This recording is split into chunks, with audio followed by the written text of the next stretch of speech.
Start করছি। So আজকে আমাদের ক্লাস হচ্ছে ওরিয়েন্টেশন ক্লাস, যেখানে ব্যাচ 12-এর এবং পাশাপাশি আপনারা এখানে বাহিরের স্টুডেন্টরা আছেন, বাহিরের যারা হচ্ছে ইন্টারেস্টেড জানার জন্য, আর পাশাপাশি আমার ওল্ড স্টুডেন্টরা আছেন যারা আসলে পরবর্তী প্রসেসটা জানতে যাচ্ছেন। ওকে, সো আমি ক্লাসের শুরুর আগে বলি, যে কোনো ধরনের প্রশ্ন এনি থিংস যেখানেই স্লাইডে আটকানোর প্রয়োজন সেখানে আটকাবেন, কোনো হাত তোলার প্রয়োজন নেই, কোশ্চেন করতে পারবেন এনিথিং, সেটা নিয়ে আপনাদের প্রবলেম নেই। সো আমরা পুরো জিনিসটা সাজাইছি কিভাবে, আমরা পুরো জিনিসটা সাজাইছি হচ্ছে পুরোপুরি জিনিসটা আলোচনা করব, অর্থাৎ হায়ার স্টাডিতে কি কি জিনিসগুলো আমাদের আসলে লাগতেছে, প্রসেসটা কি, কখন আমার উচিত, দেন হচ্ছে প্রফেসরকে কিভাবে এখন থেকে, যেহেতু আমার হচ্ছে সেপ্টেম্বর থেকে আসলে এই যে আর 18 দিন পরেই হচ্ছে আমাদের পোর্টাল ওপেন হয়ে যাবে। সো এখন থেকে প্রফেসরকে মেইল করা উচিত, যেটা আমাদের উচিত আর কি। সো সেটা কীভাবে মেইল করবো এবং একটা পারফেক্ট ইমেল আসলে ঠিক কী হইতে, মানে ইমেল কী হইতে পারে এবং পারফেক্ট একটা লাইক সিবি আমার আসলে কী হইতে পারে, এগুলো নিয়ে আমি একটু ডিসকাস করব, যেহেতু আমার এক্সপিরিয়েন্সের আলোকে যে আমি যেভাবে ফান্ডিংটা এনশিওর করছিলাম সেই প্রসেসটা আসলে আমি শেয়ার করব। ওকে, সো সবাই ক্লিয়ার? পরবর্তী প্রসেস যাওয়ার আগে কথা শুনতে পাচ্ছি? জি, শুনতে পাচ্ছি। ওকে, সো আমরা আসি প্রথমত হচ্ছে আমরা হায়ার স্টাডি ফ্যাক্টর কি। ফ্যাক্টর হচ্ছে যে আমরা এখন আমাদের মৌসুম চলে আসছে, অর্থাৎ আমরা এখনই সময় হচ্ছে আমরা হায়ার স্টাডি নিয়ে হচ্ছে জাম্প দেওয়া। সো এই জাম্প দেওয়ার আগে আমার কিছু জিনিস আমার হাতে থাকতেই হবে। এই হাতে থাকার মধ্যে সেই জিনিসটা কি পরিমাণ থাকতে হবে সেটা ডিপেন্ড করে হচ্ছে আমি হচ্ছে লাইক কোন সাবজেক্টে বিলং করি সেটার উপরে। তো প্রথমত হচ্ছে আমরা যারা প্রফেসরকে ইন্টারেস্টেড মেইল দেখায়, আমি আগে ক্লিয়ার করি জিনিসটা। আমাদের এক হচ্ছে অ্যাপ্লিকেশন সরাসরি পোর্টালে, যেটাকে আমি সেন্ট্রাল অ্যাপ্লিকেশন বলি, যেটা হচ্ছে আমি পোর্টালে যখন আমি হচ্ছে করব সেটাকে আমি সেন্ট্রাল অ্যাপ্লিকেশন বলতেছি। আর একটা হচ্ছে প্রফেসরকে মেইল করা। সো এই দুইটার মধ্যে একটু ডিফারেন্সটা বুঝেন। জিনিসটা হচ্ছে পোর্টালে যখন অ্যাপ্লিকেশন করি তখন আমার পুরো সেট অফ সব কিছু আমার রিসোর্স এখানে সাবমিট করতে হয়। অর্থাৎ পোর্টালে অ্যাপ্লিকেশন করার আগে আমার অবশ্যই একটা সিবি থাকতে হবে, আমার অবশ্যই একটা এসওপি থাকতে হবে, এবং অবশ্যই এলওআর মিনিমাম 2টা ম্যাক্সিমাম 3টা থাকতেই হয়। দেন আমার হচ্ছে একটা ভালো সিবি হইলে বাকিগুলা আসলে সিবির মধ্যে থাকেই। এবং এখানে আমি আরও উল্লেখ করতে পারি আমার এক্সট্রা কারিকুলার হিসেবে জিআরই আছে কিনা, আমার পেপার আছে কিনা। অর্থাৎ এই পুরো জিনিসটা আমার হচ্ছে পোর্টাল অ্যাপ্লিকেশনে আমার করতে হয়। আর প্রফেসর মেইলিংয়ের ক্ষেত্রে আমার যেটা করতে হয় সেটা হচ্ছে আমার একটা সিবি থাকতে হয় স্ট্যান্ডার্ড, প্লাস হচ্ছে আমি এখন মেইল করার জন্য পারফেক্ট। তার মানে আমার এই প্রফেসরকে মেইল করার জন্য সিবি লাগবে। এখন সিবির মধ্যেই আবার কিন্তু যেটা মেইন ফ্যাক্টর সেটা হচ্ছে আমার সিজিপিএ এবং হচ্ছে আমার পেপার বা জিআরই, এগুলো ইনক্লুড থাকলেই প্রফেসর আসলে রিপ্লাই দিতে ইন্টারেস্ট বোধ করে। এখন একটা প্রফেসর মেইল কী হয় সেটা আমি বলবো। এখন তাহলে জিনিসটা কী দাঁড়ালো, অ্যাপ্লিকেশন পোর্টাল ওপেন হবে সেপ্টেম্বর থেকে, কার ফল 26-এর। আবার যখন আমি স্প্রিংয়ে যাব, স্প্রিং 27, যেহেতু অলরেডি হচ্ছে স্প্রিং হচ্ছে আমার 26 চলে গেছে, টাইম আর নাই। স্প্রিং 27 যখন যাব সেটার অ্যাপ্লিকেশন শুরু হবে এই যে সেপ্টেম্বর থেকে, প্রায় ধরেন জানুয়ারি থেকে মার্চ এর মধ্যে শেষ হয়ে যাবে হচ্ছে আমার লাইক হচ্ছে ফল 26। তারপরের প্রসেসটা, অর্থাৎ মার্চ থেকে জানুয়ারি থেকে যদি ধরি, জানুয়ারি থেকে হচ্ছে অগাস্ট পর্যন্ত সেটা চলবে হচ্ছে স্প্রিং। তো এখন যাই করেন না কেন আসলে এটা হচ্ছে পোর্টাল ওপেনের সময় বা পোর্টাল ক্লোজ হওয়ার সময়, কিন্তু পোর্টালের সাথে কিন্তু ফান্ডিং আপনার জড়িত না। অর্থাৎ আপনার হইতে পারে ডেডলাইন এরকম যে আপনি ফল 26-এ অ্যাপ্লাই করবেন, একটা ইউনিভার্সিটির ডেডলাইন দেখলেন যে সেটা হচ্ছে 26 সালের মার্চে। সো আপনি তো খুশি যে আমি এর আগে হচ্ছে জিআরই দিয়ে দিব, আইএলটিএস দিয়ে দিব, আমি একদম জাম্প দিব হচ্ছে মার্চের আগে অ্যাপ্লাই করলেই হচ্ছে। আমার একটা পছন্দের সাবজেক্ট আছে, সেটা হচ্ছে ধরেন ইউনিভার্সিটি, সেটা হচ্ছে মিয়ামি ইউনিভার্সিটি ধরেন। তো সেখানে অ্যাপ্লাই করলেন কি, সেটার ডেডলাইন থাকে কিন্তু প্রায় জুলাই পর্যন্ত। কিন্তু প্রবলেমটা হচ্ছে আপনি অ্যাপ্লাই করতে পারবেন, কিন্তু সমস্যাটা হয়ে দাঁড়ায় যে ফান্ডিংয়ে, তারা যে সেন্ট্রাল ফান্ডিংগুলো দেয় বা প্রফেসর যে ফান্ডিংগুলো দেয়, এই ফান্ডিংগুলো তারা ডিসিশন নিয়ে ফেলে মার্চে।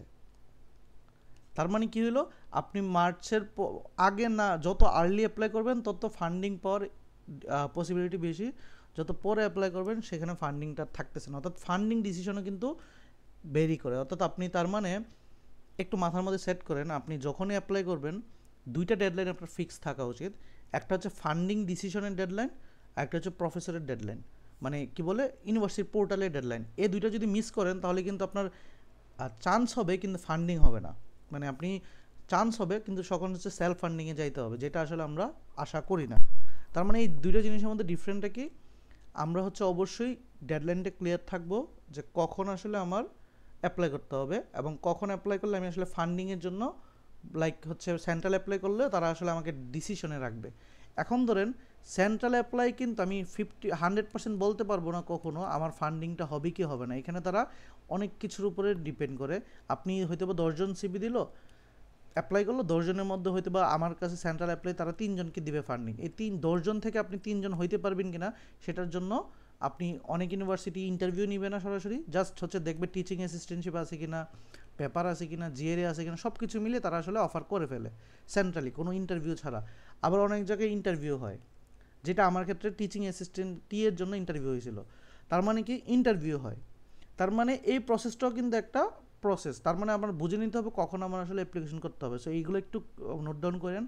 যে কোনো ধরনের কোশ্চেনে যে আমার কখন হচ্ছে ফান্ডিং ডিসিশন আসবে বা সেন্ট্রাল অ্যাপ্লিকেশনগুলো কখন ফান্ডিংটা দিয়ে ফেলে, সেটার জন্য আপনার প্রথমত মাথায় রাখবেন যে আমার অলওয়েজ আমি গ্রেড কোকে যারা তাদের যে গ্রেড কোঅর্ডিনেটর তাদেরকে একটা মেল দিব, আমি যে ইউনিভার্সিটি আমার সিলেকশন এগুলো আমি বলবো যে কীভাবে আসলে পারফেক্ট ইউনিভার্সিটি সিলেকশন করবেন।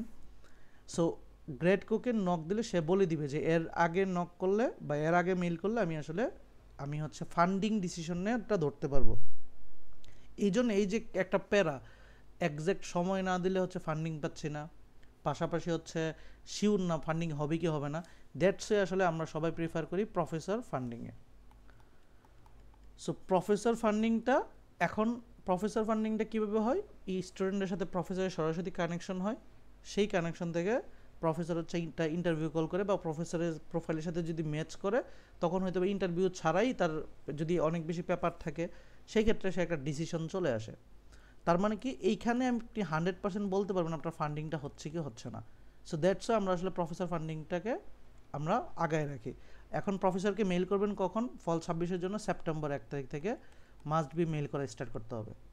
এখন মেইলের জন্য যেহেতু একটা সিবি লাগবে, এখন আমি তার মানে কি হলো, আপনার অবশ্যই একটা সিবি থাকতে হবে, আপনার অবশ্যই আপনার ভাষাগত দক্ষতা আইএলটিএস থাকতে হবে, এসওপি থাকতে হবে, এলওআর থাকতে হবে এবং একটা সিজিপিএ থাকতে হবে। এখন এই সিবিটা খুব ভালোভাবে করতে হবে, কারণ এই সিবির উপরে ডিপেন্ড করতেছে প্রফেসর রিপ্লাই দিবে কি দিবে না। কারণ প্রফেসর রিপ্লাই না দিলে কিন্তু এটার কোনো লাভ নাই। অর্থাৎ প্রফেসর ফান্ডিংয়ের সবথেকে মেইন ফ্যাক্টর হচ্ছে সিবি। সিবির পরে আপনার আর যদি বলেন সেন্ট্রাল ফান্ডিংয়ে কী হয়, সেন্ট্রাল ফান্ডিংয়ে ওভারঅল ডিসিশনের উপরে হয়। আচ্ছা, তো এবার হচ্ছে অনেকেরই আমাদের মেজরিটি মানুষের এই 5টা জিনিস থাকবে, এই 5টা ছাড়া তো আপনি বিদেশ যে কোনো দেশে যাইতে পারবেন না। এই 5টা জিনিস সবারই থাকবে। এক্সট্রা কাদের এই 2টা জিনিসের মধ্যে আপনার আসলে যোগ্যতা ফিল্টার পাবো। ওই যে আপনি ধরেন মিয়ামি ইউনিভার্সিটি কেন বলছি, মিয়ামিতে কিন্তু মেজরিটি ফান্ডিং হয় হচ্ছে সেন্ট্রাল ফান্ডিং। আরেকটা সুবিধার জিনিস হচ্ছে যারা পিএইচডি করতে চায় না, মাস্টার্স করতে চায়, মিয়ামি ইউনিভার্সিটির সর্বোচ্চ তাদের ডিগ্রি কিন্তু মাস্টার্স, কয়েকটা সাবজেক্টে শুধুমাত্র আমার হচ্ছে পিএইচডি আসছে। তার মানে এখানে ফান্ডিংটা মাস্টার্সে পাওয়া যায়। এরকম অনেকগুলো ইউনিভার্সিটি আছে যেখানে মাস্টার্সে ফান্ডিংটা তারা অফার করে। এখন সব ইউনিভার্সিটি তো আপনার মাস্টার্সে ফান্ডিংটা দিতে চায় না, তারা পিএইচডিতে প্রিফার করে। তার মানে এই যে এটা একটা পছন্দের একটা ইউনিভার্সিটি হইতে পারে আপনাদের, যে মাস্টার্সে যদি অ্যাপ্লাই করতে চান। তো দেখেন তার ক্ষেত্রে কী হলো, এখন আপনার দেখেন 10 জন অ্যাপ্লাই করছে, তার মধ্যে 2 জনের হচ্ছে শুধুমাত্র জিআরই আছে, সে কিন্তু এই 2 জনকে অফার করবে। এই জিনিসটা একটু খেয়াল রাখতে হবে যে আমার সব কিছু থাকলেও এক্সট্রা কী আছে। এখন আবার অনেকে জিআরই স্কোর নাও থাকতে পারে, যেহেতু এটা ম্যান্ডেটরি না, কিন্তু তার পেপার আছে, তখনও কিন্তু তার এক্সট্রা কারিকুলার হিসেবে কাজ করতেছে। সো আমি মনে রাখবো হায়ার স্টাডি কখনো একটা নির্দিষ্ট নাম্বারের উপর ফিক্স না। অর্থাৎ আপনার সিজিপিএ যদি অনেক কম থাকে, লাইক আমার সিজিপিএ ধরেন হচ্ছে 2.96 ধরেন, সাপোজ আপনার ধরে নিলেন, কিন্তু আপনি কি করলেন অন্যদিকে এলওআর নিলেন 3টা স্ট্রং বা 2টা স্ট্রং এলওআর হলো, পাশাপাশি আপনি জিআরই দিয়ে 310 পেয়ে গেলেন। আরেকজন আবার হচ্ছে এখানে আইএলটিএস হচ্ছে ধরেন 7, আপনি কিন্তু একটা ওভারঅল একটা প্যাকেজে চলে আসছেন। এখন আবার ধরেন কারোর সিজিপিএ আছে 3.30, সে আইএলটিএস স্কোর পাইছে 6.5, তার জিআরই নাই। এখন আপনাকে কিন্তু সে এই 3.30 কোনো কাজে লাগতেছে না, বাট এইখানে এই 2টা স্কোর আপনাকে এই যে সিজিপিএ এটা হাইড করে ফেলছে। সো এই তার মানে কি এগুলো জিআরই এবং আইএলটিএস হচ্ছে আপনার রেজাল্ট, বা আগের যেমন আমি সিজিপিএ চাইলেও চেঞ্জ করতে পারবো না, যা করে ফেলছে, আমল নামাতে খাতায় লিখে ফেলছে। তার মানে দুনিয়াতে একবার ভুল করলে তো সংশোধনে, আল্লাহও বলে যে 3 বার করা যায়। সেম জিনিস আপনাকে সংশোধন করার জন্য 2টা এক্সট্রা কারিকুলার অ্যাক্টিভিটিস দিয়ে আপনাকে বাকিদের থেকে আলাদা করবে। এক হচ্ছে জিআরই আর একটা হচ্ছে পেপার। এখন পেপার চাইলে আপনি 1 মাসের মধ্যে করতে পারবেন না। সো এই জায়গাটার মধ্যে আপনি এখনও ধরা আছেন যারা পেপার করেন নাই। তার মানে একমাত্র এই জায়গাটা স্ট্রং করে আপনি যত ভালো স্কোর পাবেন তত অন্যগুলো হচ্ছে আপনাকে ওভারকাম করবে। তার মানে আপনি একটা প্যাকেজ বিল্ড আপ করতেছেন জিআরই স্ট্রংয়ের মাধ্যমে। এবং অনেকের দেখবেন অনেকের সাবজেক্টে জিআরই ম্যান্ডেটরি না বা জিআরই প্রয়োজন নাই, যেমন বায়োলজিক্যাল সাবজেক্ট, কিন্তু সে যদি বায়োলজিক্যাল সাবজেক্টেও জিআরইটা দিয়ে 305ও পায়, সে কিন্তু বাকি 20 জন থেকে আগে গেল। সো এই জিনিসটা হচ্ছে জিআরইটা হেল্প করে। দ্যাটস ওয়াই আমরা আসলে আমাদের বা বিভিন্ন যারা নিজের টাকা পড়তে চায় না তারা আসলে জিআরইটাকে বেশি প্রিফার করে, কারণ জিআরইটা আসলে ফান্ডিংয়ের জন্য সবথেকে মেইন ফ্যাক্টর হিসেবে কাজ করে। কারণ হচ্ছে বর্তমানে সেন্ট্রাল ফান্ডিংয়ে কোনো ভিসা হচ্ছেই না, তার মানে আপনার ফুল ফান্ডের মাধ্যমেই যাইতে হবে। এইটুকু ক্লিয়ার সবাই? কি বলছি, অনেক কিছু বলে ফেলছে, বুঝতে পারছি? জি স্যার, মোটামুটি ক্লিয়ার স্যার। সুমন ভাই বলেন। সো ভাইয়া, বুঝতে পারছি স্যার। জিআরই ইউরোপের কান্ট্রিগুলোতে তো ম্যান্ডেটরি এখন অনেক জায়গায় দেখতেছি। এটা ম্যান্ডেটরি বলতে কি, জিআরই করলে আপনার, শুনেন এখন আমি বলি, এই জিনিসগুলো সবারই থাকে, এখন সবারই থাকে, আবার অনেকের পেপার থাকে না। এখন ওরা ডিসিশনে, ওরাও ভালো করে জানে পেপার রাতারাতি করা পসিবল না, কিন্তু কেউ একজন পটেনশিয়াল কিনা, কেউ একজন হচ্ছে প্রেশার নিতে পারবে কিনা, কেউ একজন এটা করছে কিনা, সেখানে কিন্তু জিআরইতে ধরতে পারে। লাইক অস্ট্রেলিয়াতে পিএইচডি দেওয়া শুরু করছে, সেখানে এখন জিআরই ম্যান্ডেটরি করে ফেলছে অনেক ইউনিভার্সিটিতে। তার মানে পিএইচডিতে তারা ফুল ফান্ডিং দিবে, বাট অবশ্যই জিআরই থাকতে হবে। সো এরকম আপনার জিআরইটা থাকলে আপনার স্কোরটা বা আপনার হচ্ছে চান্স পাওয়ার সম্ভাবনা বেড়ে যায়। যেমন ইরাসমাসে আপনার জিআরই লাগে না, কিন্তু আপনি জিআরইটা হয়ে গেলে আপনার হচ্ছে ইরাসমাস হওয়ার সম্ভাবনা অনেক বেড়ে যায়। জিনিসটা কি বুঝছেন ভাই? কি বুঝছি? আচ্ছা ভাইয়া, আরেকটা কোশ্চেন ছিল। ইরাসমাস মুন্ডাসে কি কোনো এইজের কোনো লিমিট আছে? এটা কি বলে ফাংশন বা হচ্ছে আপনার এক একটা তো সার্ভিস আলাদা, মানে এখানে তো ধরেন শুধু ইরাসমাস মুন্ডাস তো একটা অর্গানাইজেশন না, এর ভিতর অনেকগুলো প্রোগ্রাম চলে। এখন বিজনেস হ্যাঁ অনেকগুলো চলে, এখন অনেকগুলো মানে অনেক ধরেন হচ্ছে ইরাসমাস মুন্ডাসে তো অনেকেই অফার করে। এখানে ধরেন একটা কোম্পানি সে অফার করলো, এখানে তার কি কি রিকোয়ারমেন্ট, তার কি কি প্রসেস, সেটা একরকম, বাকিদেরটা অন্যরকম। সো এইগুলো আপনার দেখতে হবে, মানে ওয়েবসাইট গেটে দেখতে হবে তার রিকোয়ারমেন্টটা কি। মেজরিটির সময় হচ্ছে বয়সটা ম্যান্ডেটরি না। দাঁড়ান ভাই, আরেকটা প্রশ্ন ছিল।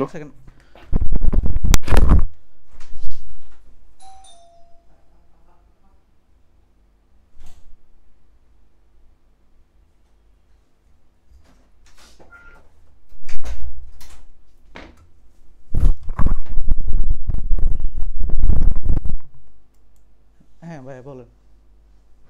ভাই, ওই একটা ইনফরমেশন জানা দরকার ছিল যে আমরা যারা বিজনেস স্টুডেন্ট, যারা পিএইচডি করতে যেতে যাচ্ছি ইউএসএ তে, ওদের কি বেশিরভাগই আপনার ওই সেন্ট্রাল ফান্ডিং হয় নাকি প্রফেসর ফান্ডিং হয়? এখানে আপনি বলি, যদি সেন্ট্রাল ফান্ডিং হয়ও তারপরে আপনার হচ্ছে এনশিওর হওয়ার জন্য উচিত হচ্ছে প্রফেসরকে মেইল দেওয়া। যেমন আমরা যেটা আমাদের যে মিথটা থাকে, আমরা যেমন আমাদের বাংলাদেশি প্রফেসররা মেইনলি প্রথমত হচ্ছে ইমেলে রিপ্লাই দিতে পছন্দ করে না, একটু ইগো নিয়ে থাকে। কিন্তু মজার ব্যাপার হচ্ছে ওই দেশের আপনি যে কোনো ধরনের কোশ্চেন করবেন না কেন, প্রফেসর ফ্রি থাকলে মানে তার সময় মতো মিলে গেলে সে অবশ্যই রিপ্লাই দেয়, এটা সব থেকে বড় জিনিস। সো আপনি সেন্ট্রাল ফান্ডিং হয় ঠিক আছে, এখন সেন্ট্রাল ফান্ডিংয়ের জন্য বিজনেসের ক্ষেত্রে আমাদের যে সেন্ট্রাল ফান্ডিংয়ে চিন্তা করি, সেই ক্ষেত্রে যে সমস্যাটা দাঁড়ায়, সমস্যাটা হচ্ছে তারা কি করে, যেহেতু জানে সেন্ট্রাল, তারা অবশ্যই অনেক বেশি ইফোর্ট দিয়ে জিআরইতে, যারা যেহেতু এখানে 100 জন স্টুডেন্ট থেকে ধরেন আমি 3 জনকে নিব, 100 জনে অ্যাপ্লাই করলো সেন্ট্রালি, এই সেন্ট্রালি 3 জন নিব, এই 3 জনের জন্য তারা কিন্তু তার মানে অনেক কিছু এইগুলোর উপরে ডিপেন্ড করার পরও জিআরই দেখা গেছে তাদের স্কোর 320 হইলেও হইতেছে না, বিকজ অফ এই ফ্যাক্টরে যাইতেছে সেন্ট্রালি। এখন আপনি বলতেছেন শুধু সেন্ট্রালি হয় না, আমার দেখার মধ্যে সেন্ট্রালের বাহিরেও আছে যারা প্রফেসর থেকে এনসিওইটি নিয়ে তারপরে হচ্ছে সেন্ট্রালি অ্যাপ্লাই করছে। কথা কি বুঝছেন? যদি শুধু সেন্ট্রালি চিন্তা করেন তখন জিআরই স্কোর অনেক বাড়ায় ফেলতে হবে আপনার। তাহলে কারণ কি, কারণ অন্য জায়গা থেকে আপনাকে আগে থাকতে হবে না, কারণ আপনি তো জানেন না, আপনি তো খেলবেন ওয়ার্ল্ডের সাথে, রাইট? জি ওকে হ্যাঁ হ্যাঁ তার মানে প্রফেসরদেরকে মেল করাটা সবচেয়ে মানে বুদ্ধিমান সবচেয়ে, একটা হ্যাঁ option। আপনি তো, হ্যাঁ আমি আবার বলি, আপনি তো দিন শেষে সেন্ট্রালি করবেনই, রাইট? এখন ধরেন আমি আপনাকে জিনিসটা বুঝাই, বুঝতে পারছি, মানে আপনি দুইটাই একসাথে দিন করবো শেষে তাহলে প্রবাবিলিটি বাড়বে। 10টা থেকে 15টা ইউনিভার্সিটি অ্যাপ্লাই করার মাথায় রাখেন যে আমি রিস্ক ফ্যাক্টর নিব না, অর্থাৎ এটা সেন্ট্রালি আমি করবই, কিন্তু কখন করব, ধরেন হচ্ছে আমি সেন্ট্রালি অ্যাপ্লাইটা কখন করব, অ্যাপ্লাইটা করব ধরেন আমি জানছি তাদের পোর্টাল থেকে যে আমার ফান্ডিং ডিসিশনটা শুরু হবে ধরেন 10 জানুয়ারির পর থেকে, আমি 9 জানুয়ারিতে অ্যাপ্লাই করে ফেলবো, তার আগে তো আমি এই যে ইউনিভার্সিটি অ্যাপ্লাই করবো সেই ইউনিভার্সিটি প্রফেসরদের মেল দিব, আমার তো এখানে সমস্যা নাই। এই জন্যই বলছি সেপ্টেম্বর 1 তারিখ থেকে মেল শুরু করতে। কথা কি বুঝেছি কেন বলছি? হ্যাঁ যাদের রেডি, যারা এখন মাত্র জিআরই ব্যাচে ভর্তি হবেন তাদের ক্ষেত্রে তো এই জিনিসটা রেডি না, কিন্তু যাদের রেডি, অন্তত পক্ষে জিআরই রেডি না হলেও এস এস এইটে আইএলসটা রেডি, এবং সিবি, এবং যে সিবিতে যদি লেখা দেন জিআরই হচ্ছে দিবেন সামনে, তাহলেই হবে, প্রফেসর রিপ্লাই দিবে। অন্তত পক্ষে 500 রিপ্লাই মেসেজ দেন, এর মধ্যে 2টা পাইলে 2টা থেকে একটা ফান্ডিং পেলে আমার এই একজনই হয়তো আল্লাহ আমার রিজিকে রাখছিল। সো এটা ম্যাটার না, কিন্তু পারফেক্টভাবে ইমেল করলে আপনি রিপ্লাই পাবেনই। মানে আমি আজ পর্যন্ত রিপ্লাই পাই না এরকম হয় না, রিপ্লাই পাবেন, কিন্তু পজিটিভ নেগেটিভ হইতে পারে যে আমার কাছে এখন ফান্ড নাই, তুমি পরে অ্যাপ্লাই করো, বা নাই আছে, এরকম রিপ্লাই পাওয়ার মতো সুন্দরভাবে লিখলে আপনি রিপ্লাই পাবেন।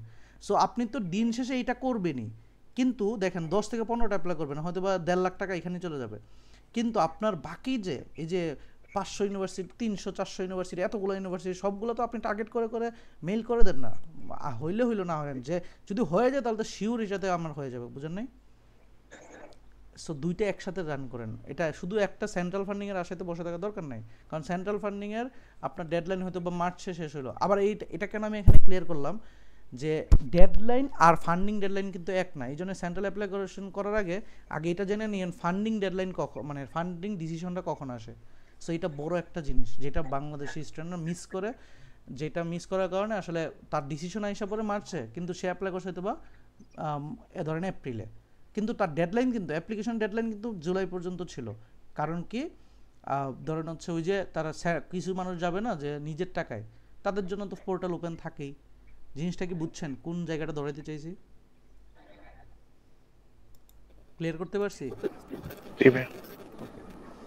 আচ্ছা ভাইয়া, একটা কনফিউশন ছিল, আহ, সেটা হচ্ছে ইঞ্জিনিয়ারিং ব্যাকগ্রাউন্ডের স্টুডেন্টদের জন্য মেইনলি নাকি জিআরইটা প্রেফার করে, আর যারা বিজনেস ব্যাকগ্রাউন্ড এদের জন্য জিম্যাট। না না না, সো এ আগে হইতো, এটা আগে মিথ হইতো, যেমন আগে ইউএসএ তে টোফেল ইয়ে করতো, রাইট? তো আগে করতো, এখন কি হয়ে গেছে, আগে হচ্ছে টুয়েলভ করতো, এখন কি হয়ে গেছে, এখন ইকুইভ্যালেন্ট কি হয়ে গেল, আইএলটিএস অনেক বেশি জনপ্রিয় হয়ে গেছে। এই জন্য কিন্তু আগে কিন্তু একটা সময় ছিল টোফেল ছাড়া আপনি জিআরই মানে ইউএসএ যাবেন মানে টোফেল দিতে হবে। কথা কি বুঝছেন? সো এখন এটা ইকুইভ্যালেন্ট হয়ে গেছে। এখন যেরকম জিমেটের যে স্কোরটা, ধরেন জিআরই স্কোর 320, এটা জিমেটের যত, জিমেট দিলেও যে কথা, জিআরই স্কোর জিআরই 320 পাওয়া যদি ইকুইভ্যালেন্ট হয় তাহলে একই কথা, সেম। এখন বর্তমানে জিআরই অনেক বেশি অ্যাকসেপ্টেবল, এই জন্য এখন মানুষ জিমেটে যায় না, সবাই জিআরই দিচ্ছে। কথা কি বুঝছেন? জিমেট অনেক আগে ছিল, এখন আচ্ছা এটাকে ভাইয়া, চলে আসছে ঘুরে। আমার একটা পার্সোনাল কোশ্চেন ছিল, যদি পারমিশন দেন। সেটা হচ্ছে আমি নিজে একটু কনফিউশনে আছি যে আমি আইএলটিএস দিছিলাম গত মাসে, আমার একটা ব্যান্ড স্কোর কম আসছে, রাইটিং এ 5 চলে আসছে, বাকিগুলো 6.56 আসছে।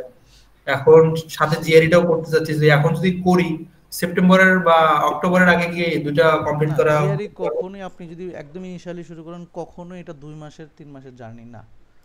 মানে খুব ভালো, মানে আপনার যদি স্কোর ভালো থাকে, ভালো রাখতে চান, কখনোই জিআরই কোনো শর্টকাট মেনটেন করে না। আপনি আইএলটিএস হয়তো বা করে ফেলবেন, যে অনেকে আমরা বলতে পারি যে ভাই জিআরই হচ্ছে 2 মাসের কোর্স, একদম 1 ভিডিওতে জিআরই কমপ্লিট।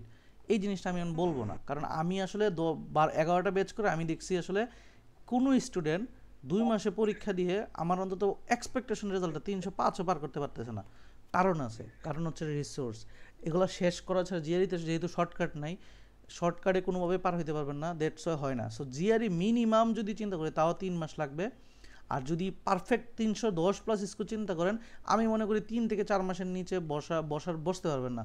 তবে হ্যাঁ, এইখানে একটা ব্যাপার আছে, এখন অনেক মেন্টর বলতে পারে যে ভাই আমি তো 2 মাসে পড়ছি, 2 মাসেই করে ফেলছি, আপনি আমার কাছে আসেন 2 মাসে করেন। শোনেন, exceptional can't be example because of কেন আমি বলি, ধরেন আমি আর আপনি ধরেন স্টুডেন্ট, আমি হচ্ছে পড়াশোনা করছি নর্মাল বাংলা ব্যাকগ্রাউন্ডে, আমি অনেক বেশি ভোকাবুলারি পারি না, আমি বাংলায় স্বাচ্ছন্দ্য বোধ করি, আগে ইংলিশে বই পাইতাম। এখন ধরেন আমি একটা প্যাসেজ পড়তে গেলে আমার মোটামুটি কঠিন লাগে, পাশাপাশি ভোকাবুলারিগুলো আমার কাছে নতুন নতুন লাগে অনেক বেশি, এখন আমার অনেক বেশি ভোকাবুলারি পড়তে হবে। আরেকজন স্টুডেন্ট সে হয়তো বা ঢাকা ইউনিভার্সিটি প্রিপারেশনের সময় বা ইউনিভার্সিটি প্রিপারেশনের সময় সে অনেক বেশি ভোকাবুলারি পড়ছিল, বা সে মোটামুটি ঢাকায় থাকছে, ভোকাবুলারি অনেক জানে, সো সে তো আপনার থেকে ভালো রিডিংটা করতে পারবে। তাহলে সে তো একবার প্রসেস, শুনেন বারবার কিন্তু প্রসেস সেম, একবার ধরে ফেলছে মানে আপনি সে ইজিলি করে ফেলবে। এখন তার সাথে কি আপনার তুলনা করলে হবে? জিনিসটা কি বুঝতে পারছি ভাই?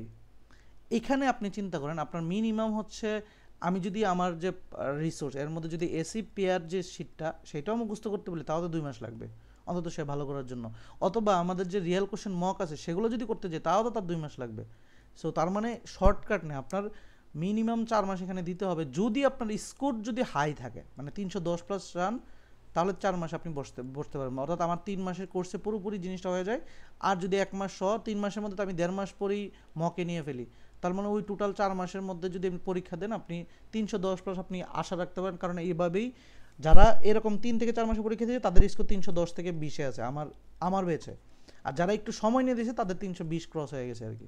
সো এটা ডিপেন্ড করে। এখন আপনি চেষ্টা করতে পারেন ভাই যে আমি সেপ্টেম্বরে বা 3 মাসের মধ্যে ডিসেম্বরের মধ্যে আমি আবার যে এটা দিব, যে আমি দিয়ে কোনো রকম দেখি, আমি চেষ্টা করি যে আমি কি এই এক্সেপশনালের মধ্যে পড়ি কিনা। ইফ পড়েন তাহলে পসিবল। পাশাপাশি আইএলসে কখনো 6-এর নিচে পাইলে আপনার ইউনিভার্সিটি হাতছাড়া হয়ে যাবে, কারণ প্রফেসর জন্য আপনাকে ফান্ডিং দিবে কিন্তু আপনার ইউনিভার্সিটির রিকোয়ারমেন্ট 6 চায়, তো আপনি 5.5 দিয়ে কখনো এটাকে ওভারকাম করতে পারবেন না। জিনিসটা কি বুঝছেন? বুঝছি ভাইয়া, মানে আমার একটা ব্যান্ড কমার্স, ওটার জন্য আবার দিতে মানে হ্যাঁ সবগুলো দিতে হবে। সো এইটা পুরোটাই মানে এটা পুরোটাই আপনার ক্যাপাবিলিটির উপরে ডিপেন্ড করে আপনি আসলে দিতে পারবেন কিনা। তবে হ্যাঁ আমি আশা করি এখন কি আগস্ট, সেপ্টেম্বর, অক্টোবর, নভেম্বর, ওই তো ডিসেম্বরে বসতে পারবেন। আর ডিসেম্বরে বসলেও হয়ে যাবে, কারণ ডিসেম্বরে বসলেও কিন্তু আপনার ডিসেম্বর, জানুয়ারি, ফেব্রুয়ারি এই 3 মাসের যত কি বলে আপনার যে ইউনিভার্সিটিগুলো আছে সেগুলোকে ফুললি টার্গেট করে করেন। কারণ এই 3 মাসের মানে ফেব্রুয়ারি পর্যন্ত আপনার ডেডলাইন থাকবে, ফান্ডিং ডেডলাইন পর্যন্ত, মার্চে মোটামুটি রিভিশন দিয়ে দেয়। সো আপনি এখনও যদি ফুললি ফোকাস করেন আপনি কিন্তু ডিসেম্বরের ফার্স্ট উইকে পরীক্ষা বসতে পারবেন, কারণ পারফেক্টভাবে 3-4 মাস আছে। কথা কি বুঝছেন? জি ভাইয়া বুঝতে পারছি। ওকে ভাইয়া হ্যাঁ বলেন। একটা কোশ্চেন ছিল ভাইয়া, এমনিতে ইউজুয়ালি আর কি ইউনিভার্সিটিগুলোতে, ইউএস ইউনিভার্সিটিগুলোতে আপনার অ্যাপ্লিকেশন ফেভার করে কোন সময়, তো অক্টোবর বা নভেম্বর পর্যন্ত? আপনি নর্মালি ডিসেম্বর, সর্বোচ্চ জানুয়ারি 15, মানে ওদের অনেকগুলো সিটগুলো ইউনিভার্সিটি শেষ হয় এরকম যে 1-15 এরকমভাবে ডেডলাইনগুলো শেষ হয়। শুরু হয়ে যাবে সেপ্টেম্বরের 15 থেকে ডেডলাইন। যেগুলো অনেক ভালো অক্সফোর্ড তারা মোটামুটি সেপ্টেম্বর অক্টোবরে 1 তারিখে ডেডলাইন শেষ করে ফেলে। সো এরপরে ধরেন অক্টোবরে 15 তারিখে একটা ডেডলাইন শেষ হওয়ার, এরপরে হচ্ছে নভেম্বর 1 তারিখ, নভেম্বরে 15 তারিখ। সো এভাবে করে ডেডলাইন পাবেন আর কি। সো আপনার উচিত কি নভেম্বর ডিসেম্বরের মধ্যে সব কিছু হাতে থাকা, অর্থাৎ ডিসেম্বরে অন্তত অ্যাপ্লাই করতে যোগ্যতা থাকা। কথা বুঝছেন? আমি যদি মোটামুটি মেজর মিডিয়াম বা আপনাদের লেভেলের বা আমার লেভেলের যে ইউনিভার্সিটিগুলো তারা ডেডলাইন মোটামুটি ডিসেম্বর থেকেই শুরু হয়েছে, তো ডিসেম্বর থেকে ধরেন ফেব্রুয়ারি পর্যন্ত। সো আপনি সেপ্টেম্বর, অক্টোবর, নভেম্বর এই 3 মাস নিতেই পারেন অগাস্টের সাথে, কারণ অলরেডি লেট হয়ে গেছে, আপনার তো এটা আর বানাইতে পারবেন না, পিছনে যাইতে পারবেন না। আর যারা অলরেডি আমার এখানে জিআরে আসেন পড়ে ফেলছেন তাদের ক্ষেত্রে উচিত হচ্ছে আমি অক্টোবরের মধ্যে সব কিছু থাকা, তার মানে আমি নভেম্বর ডিসেম্বর এগুলার সব কিছু অ্যাপ্লাই করবো। তবে হ্যাঁ মেইলিং করতে টাকা লাগে না, মেইলিং করতেইও লাগে না, মেইলিং করার জন্য আপনি বসে থাকেন না, মেইলিংটা সেপ্টেম্বর থেকেই শুরু করেন। কেন করবেন? এখন প্রশ্ন হচ্ছে ভাই আমার তো জিআরই নাই, আইএলটিএস নাই, আমি মেইলিং কেন করব? মেইলিং কেন করবেন? শিখার জন্য। কারণ সেপ্টেম্বর পুরোটা মেইল করে ভুল করেন, আপনার মেইল রিপ্লাই আসে না কেন এটা শিখেন, ভুল করেন যে আমি এইভাবে দিয়েছিলাম এটা প্রথম মেইলটা সবসময় সবার ভুল হয়, এরপরটা তার থেকে আরেকটু শুদ্ধ হয়। সো সেপ্টেম্বরটা আপনি ওই টপ লেভেল ইউনিভার্সিটি বা ওই যাদের মোটামুটি জানি শুধু এটা করেন না, প্রথম মেইলে দেন আপনার এখানে আপনার প্রফেটটা পড়ছি আমি একটু দেখাইতাম আর কি, ক্লাস একটু লম্বা হবে। সো প্রথমটা হচ্ছে আপনি ওইটাই করেন যে আপনার পেপারটা পড়ছি ওইটার সাথে আমার ভালো লাগছে, আপনার এখানে কাজ করার খুব আগ্রহ, আপনাকে ফান্ডিং আছে কি নাই, জাস্ট একটা ক্যাজুয়াল কোশ্চেন করেন, আপনি কি এবার হচ্ছে ল্যাবে কি লোক নেবেন কি নেবেন না, এইটা দিয়েই শিখেন যে এইটা আমি দিছি, একটা মেইল দিছি, ভয়টা দূর হবে অন্তত পক্ষে। জিনিসটা কি বুঝছেন কি বলছি? মানে তারা এখন রিপ্লাই দিবে না, অগস্ট মাসে রিপ্লাই মোটামুটি দিবে না, কারণ তারা স্প্রিং প্রসেস করতেছে, সেপ্টেম্বর 1 তারিখ থেকে রিপ্লাই পাবেন। সো ওই মেইলটা শুরু করেন অন্তত পক্ষে, ওই আগ্রহটা শুরু করেন।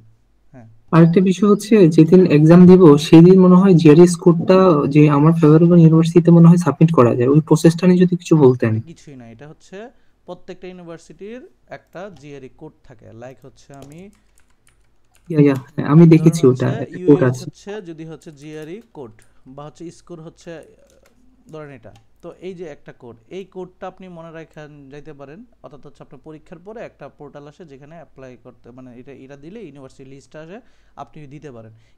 কেন এটা দেওয়া মানে লাভ, সেটা হচ্ছে আপনার একটা ইউনিভার্সিটিতে অ্যাপ্লাই করতে পোর্টাল থেকে মোটামুটি হচ্ছে $50 লাগে। সো এজ এভারেজ হচ্ছে 5,000 টাকা, 6,000 টাকা। তো 6,000 টাকা আপনার বেঁচে গেল আর কি, যে ওই 4টা ইউনিভার্সিটি তো আপনি তো জানেন ওই 10টা ইউনিভার্সিটি কোন 10টা ইউনিভার্সিটি অ্যাপ্লাই করবেন। তো হ্যাঁ, এটা বড় ব্যাপার যে অনেকে জানেই না আমি কোন 10টাতে অ্যাপ্লাই করব। যদি আমি জানি কোন 10টাতে অ্যাপ্লাই করবো, জাস্ট আমি ওই 10টা থেকে আমি 4টা সিলেক্ট করে ফেললাম, 4টাতে টাকা পাঠিয়ে দেওয়ার কোনো টাকা লাগতেছে না, বাকিগুলো আমি পাঠাবো। সো যেহেতু টাকাটা সেভ হবে আর কি। ক্লিয়ার? সর্বোচ্চ কয়টাতে পাঠানো যায় ভাইয়া ওই দিন এক্সামের দিন? 4টায়।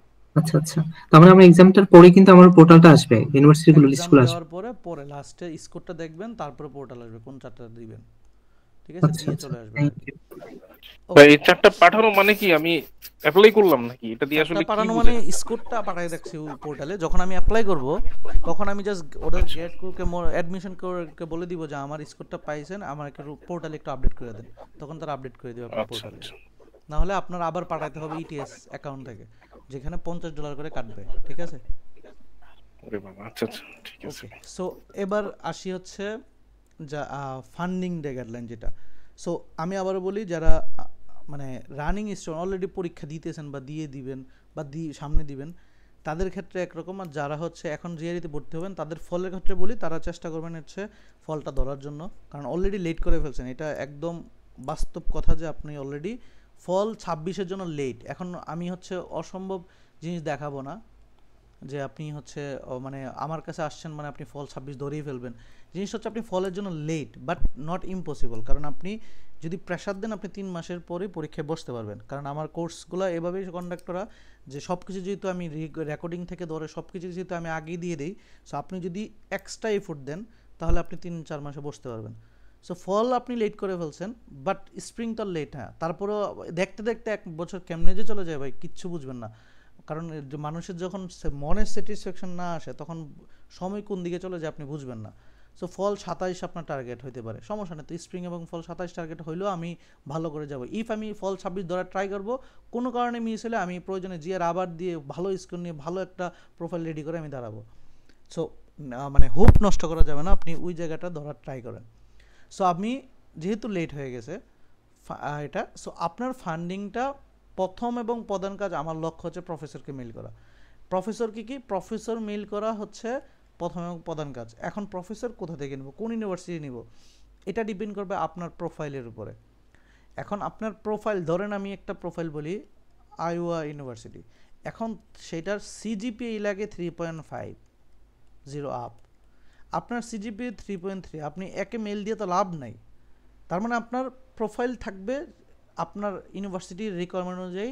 দেন ওই প্রোফাইলের পোর্টালে যাবেন, পোর্টালে সুন্দর করে এক্সেল শিটে তার সবগুলো ইউনিভার্সিটির লিস্টগুলো রাখবেন। লাইক আমি যদি দেখাই মানে পোর্টালেরগুলো যাবেন, যেমন আমি যদি একটু চিন্তা করি, যেমন হচ্ছে like Kentucky university computer science faculty লিখে সার্চ দিলে ইজি কম্পিউটার সায়েন্সের মানুষগুলো সামনে চলে আসবে। এখন এইখান থেকে আপনার, আমি জাস্ট ক্লিক করলাম, এখানে সবাই চলে আসছে। এখন এখানে দেখেন তাদের থেকে আপনার কার হচ্ছে প্রোফাইলে যে কম্পিউটার সায়েন্স, হ্যাঁ, তো এখন সবার নাম আসছে। এখন আপনি তাদের যে পোর্টাল, আমি যদি একটু ক্লিক করি, এই যে বা হচ্ছে তাকে লিখে যদি একটু সার্চ দিই, মোটামুটি চলে আসবে। এখন তার এই যে তার হচ্ছে ক্যানটাকি ইউনিভার্সিটি পিএইচডি আছে, তার হচ্ছে রিসার্চ গেট আছে বা গুগল স্কলার আছে, এগুলো দেখলে আপনি বুঝে যাবেন সে আসলে কী নিয়ে মোটামুটি কাজ করে। সে দেখেন অটোমেশন নিয়ে কাজ করে, আইওটি নিয়ে কাজ করে। এখন আপনার কি আইওটি পছন্দ, ভালো লাগে, সেটার উপর ডিপেন্ড করে আপনি আসলে তাকে মেইল করবেন নি করবেন না। তবে চাইলে আপনি র্যান্ডমলি করতে পারেন, কিন্তু আপনার প্রোফাইলের সাথে আপনার যদি একটা পেপার থাকে মেশিন লার্নিং নিয়ে, তাহলে আইওটি নিয়ে দরকার নাই। আবার চাইলে আপনি ইন্টারেস্টও শো করতে পারেন যে আপনার সাথে কাজ করতে, যে আপনার রিসেন্ট যে কাজটা, এই কাজটা আমার খুব ভালো লাগছে। এখন অনেকে এটাও ভয় পায় যে আমি পেপার পড়তে পারি না, চ্যাটজিপিটি আছে না, চ্যাটজিপিটি দিয়েই পড়ার ট্রাই করেন যে এটা কী বুঝেছে, কেন বুঝেছে, এগুলো নোট ডাউন করেন। সো এইভাবে হচ্ছে আপনি নোট ডাউন করে অবশ্যই যাকে যাকে দিবেন তার ইমেলটা রেখে দিবেন। লাইক হচ্ছে আমি যদি দেখাই আমার নিজের সময় আর কি,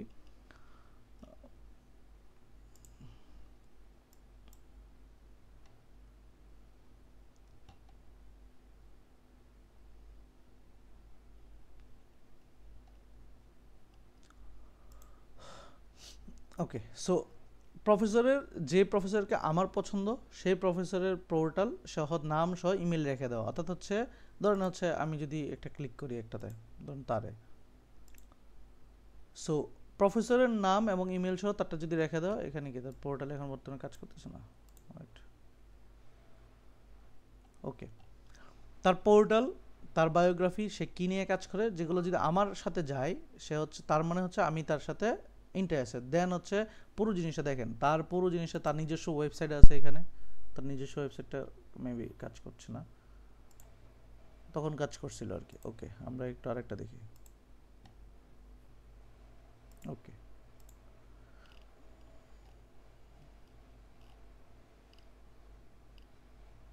কই গেল?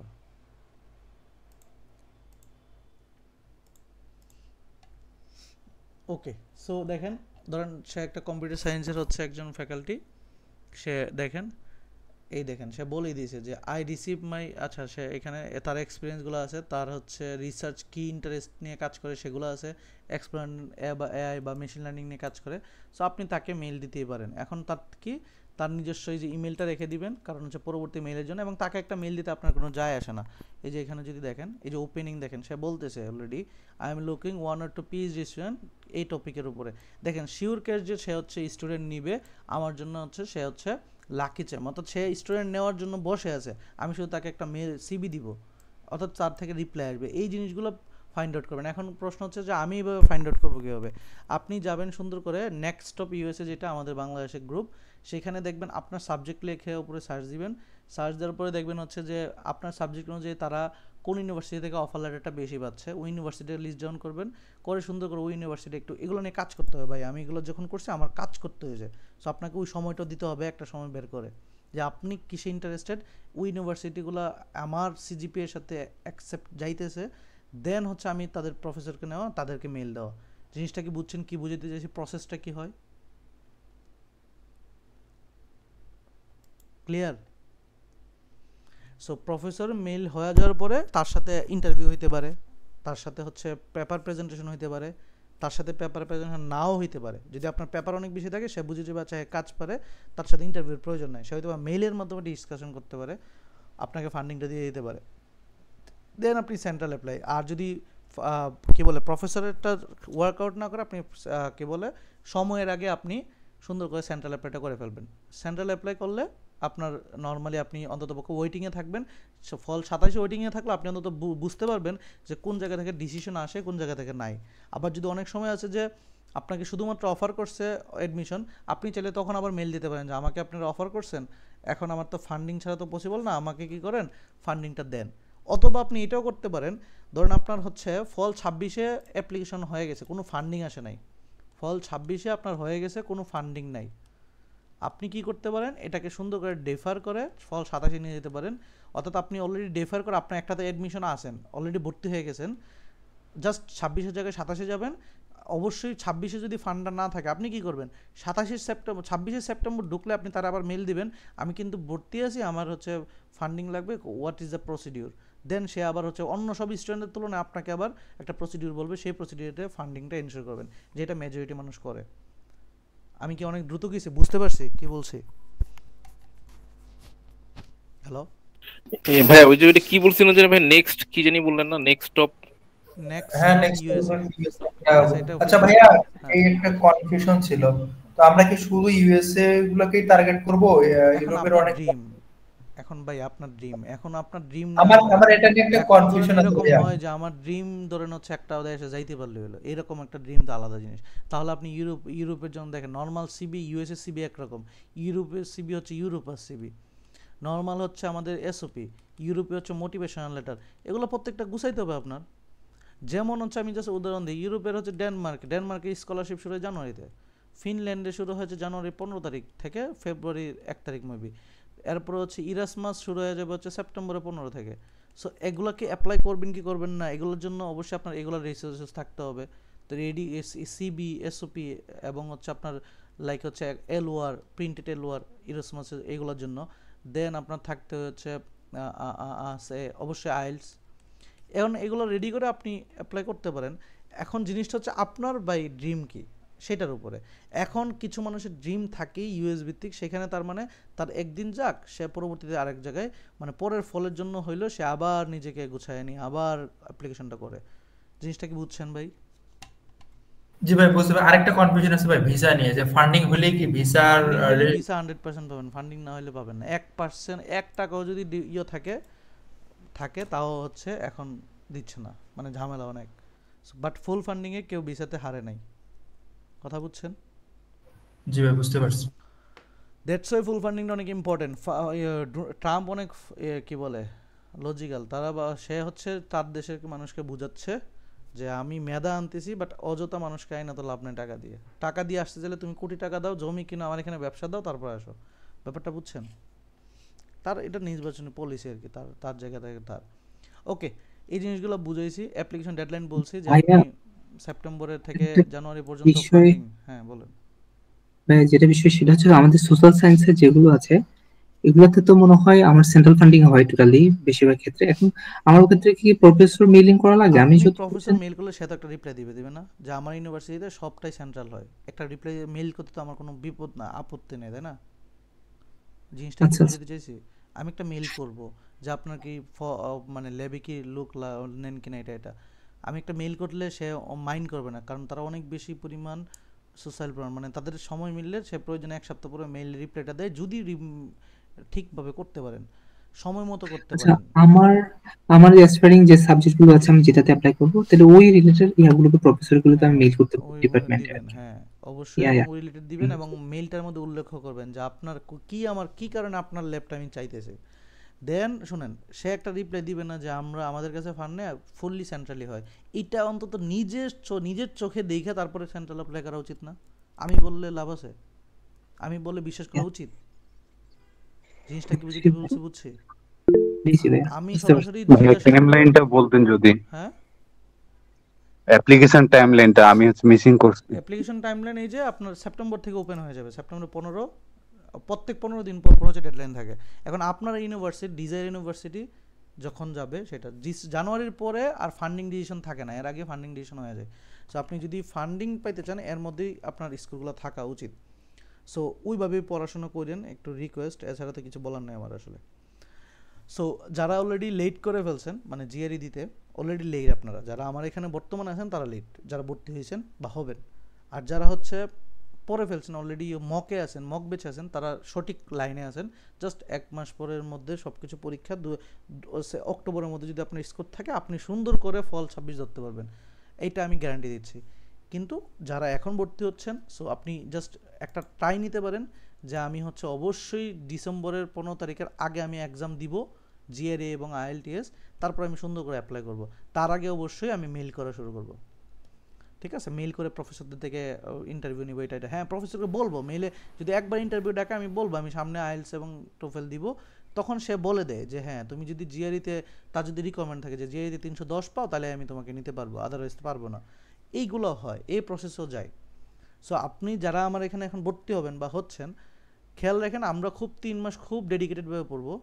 এই 3 মাসের মধ্যে আমরা 1.5 মাসই হচ্ছে বেসিক কমপ্লিট করে ফেলি পুরোপুরি, আর বাকি 1.5 মাসে হচ্ছে অ্যাডভান্স, পাশাপাশি আমরা মক শুরু করি। এই মকটা এখন আপনি পরীক্ষা দেওয়ার পর্যন্ত চলে। সো এইটা একটা প্রোভেন প্রসেস। অলরেডি আমরা হচ্ছে 100 জন ক্রস করছি, মানে 100, বর্তমান 100 জন, মানে আমি 1 বছর 4 মাস মেবে আমার পড়ার, এর মধ্যে আমি 100 জনকে আমি তার লক্ষ্যে পৌঁছাতে পারছি। এটাই আমার জন্য সুখের। এবং মেজরিটি স্কোর 310 থেকে 320, 320 থেকে হচ্ছে 333 পর্যন্ত আছে হচ্ছে আমাদের 9 জন মেজরিটি স্কোর। এটা 305 থেকে 310-এর মধ্যে আছে মেবি 9 জন না 10 জন যেন, বাকি স্কোর সব এখানে প্রমাণ পেজে আছে। তার মানে এই স্কোরটা স্ট্যান্ডার্ড, সব তারা পাইছে কিন্তু কষ্ট করেই পেয়েছে। বাট এই রেঞ্জটা কিন্তু মাত্র 1 বছরে। তার মানে আমার কাছে এই স্টুডেন্টরা আছে যে আমার ব্যাচ 9-এ ছিল, 9-এ না 8-এ মেবি ছিল, সে কিন্তু বেশি দিন আগে না, অর্থাৎ আজ থেকে 4 মাস আগের মধ্যে সে সুন্দর একটা স্কোর নিয়ে চলে আসছে। সো এই জিনিসগুলো আপনি খেয়াল রাখেন যে ঠিকঠাকভাবে পড়লে প্রসেস রিসোর্স আমার যেটা আছে এইটাই এনাফ, জাস্ট আপনি পড়াশোনায় এফোর্ট দিতে হবে। এখন কারো ম্যাথ তাড়াতাড়ি মাথায় ঢুকবে না, তার হয়তো সময় বেশি লাগবে, কারো কম লাগবে। এটা ডিপেন্ড করে পুরোপুরি আপনার এবিলিটির উপরে, নট লাইক দ্যাট অন্যদের।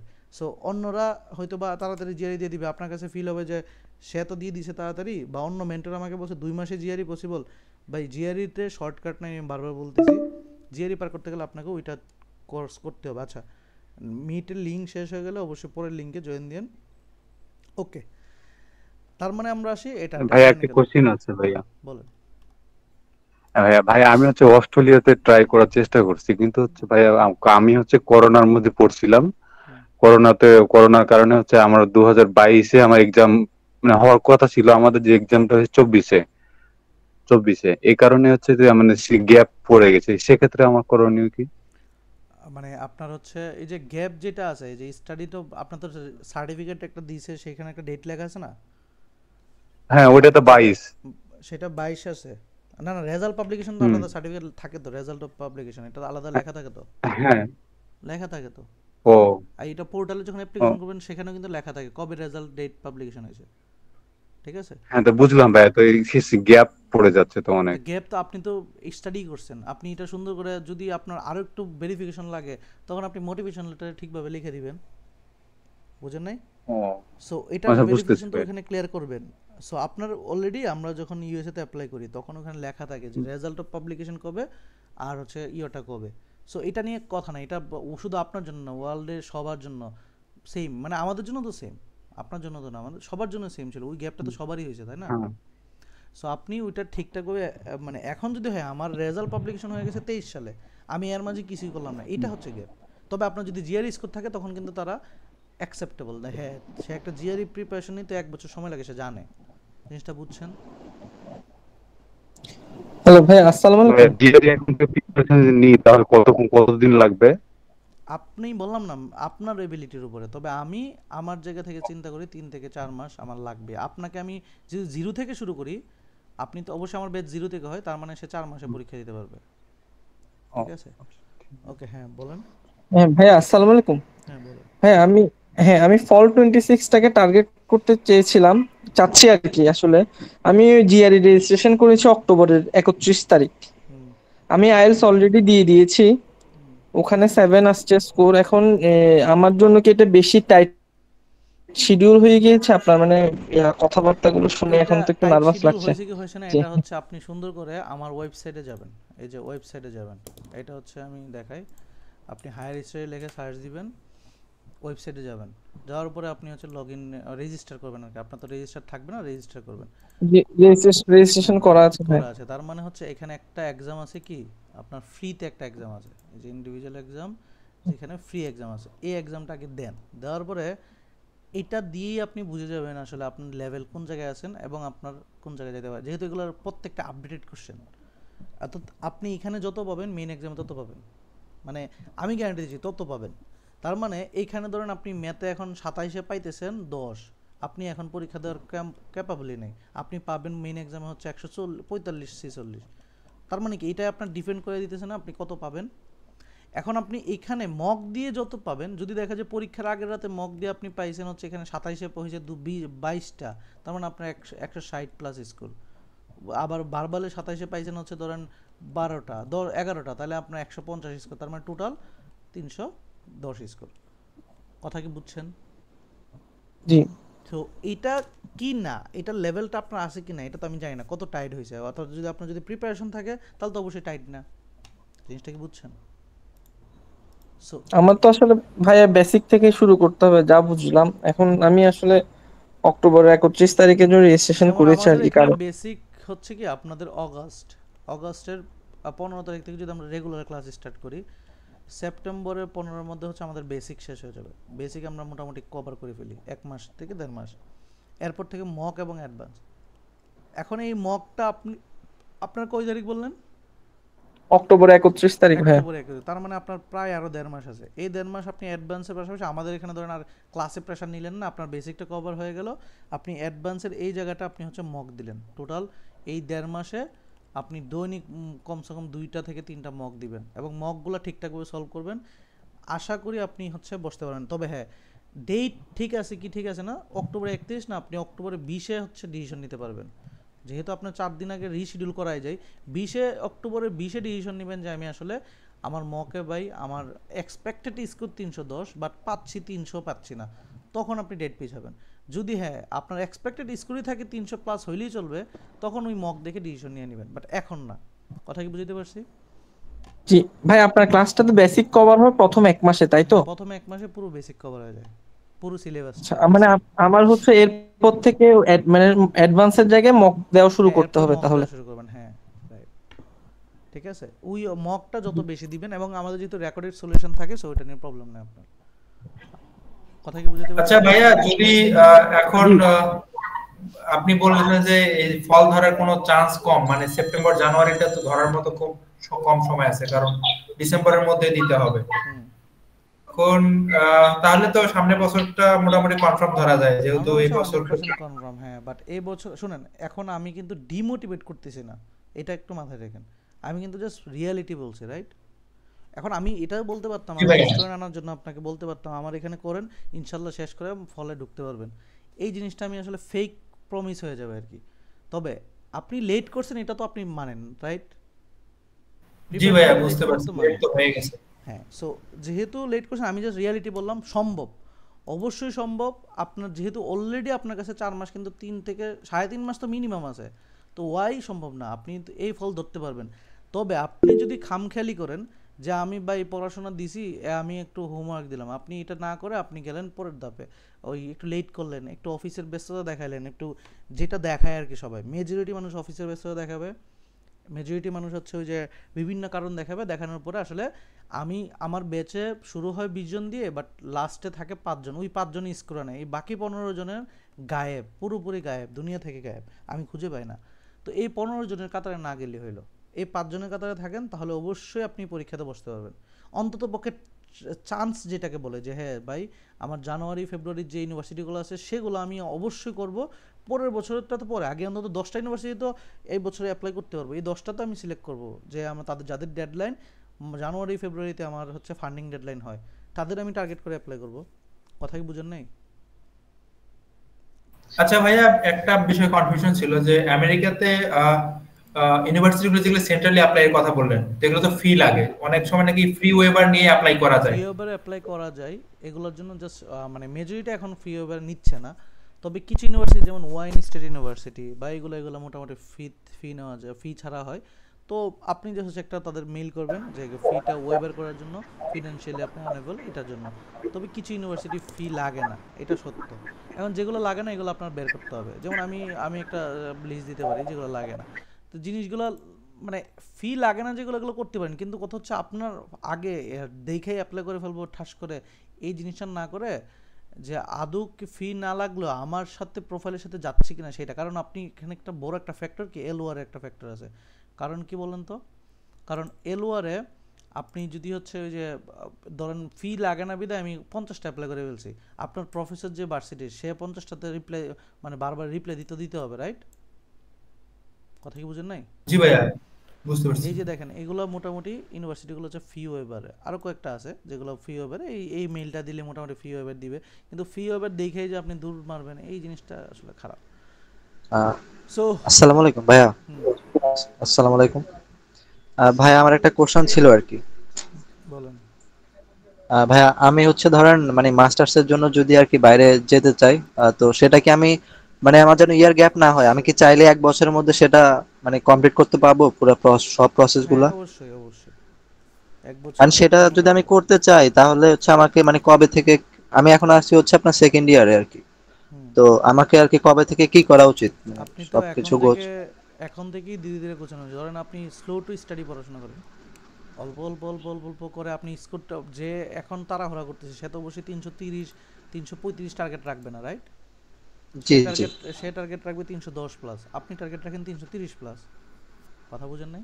আস্তে আস্তে ধরেন 1 বছরে আপনি হাম খেলি করে পড়লে আপনি সিলেবাসটা পুরোটা গুছে গেল, জানেন কি আসবে, তারপর ওইগুলা ধরে ধরে পরে আরো 2 বছর কাজ করেন। জিআইটি কিন্তু অনেক বড় সিলেবাস, আপনি চাইলে 2 বছর লাগে 3 বছর লাগে পড়েন, আরো ভালো করবেন। সো আপনি টার্গেট রাখেন আমি ম্যাক্সিমাম স্কোর রাখবো 340-এ, আমি হয়তো বা বাংলাদেশে 340-এ আনবো, সমস্যা নাই তো, বাট জি ভাই। ওইটাকে টার্গেট রাখেন, আপনার টার্গেট বড় হওয়া উচিত যেহেতু সময় আছে। জি ভাই, থ্যাংক ইউ। ওকে ঠিক আছে, আর কারো কোশ্চেন আছে থাকলে করেন, হ্যাঁ। আমরা জিআরইতে যাই। কম্পিউটার সায়েন্সের মধ্যে মনে করেন হচ্ছে যদি মাস্টার্স করতে চাই তাহলে জিআরই স্কোরটা কতটুকু লাগবে? কম্পিউটার সায়েন্সে মাস্টার করতে গেলে জিআরই স্কোর ফরজ, মানে ফান্ড পাইতে গেলে ফান্ড ছাড়া ফরজ না। এখন আপনি ফান্ড চান? জি স্যার। ফান্ড চাইলে ফরজ, ফরজ বুঝছেন তো?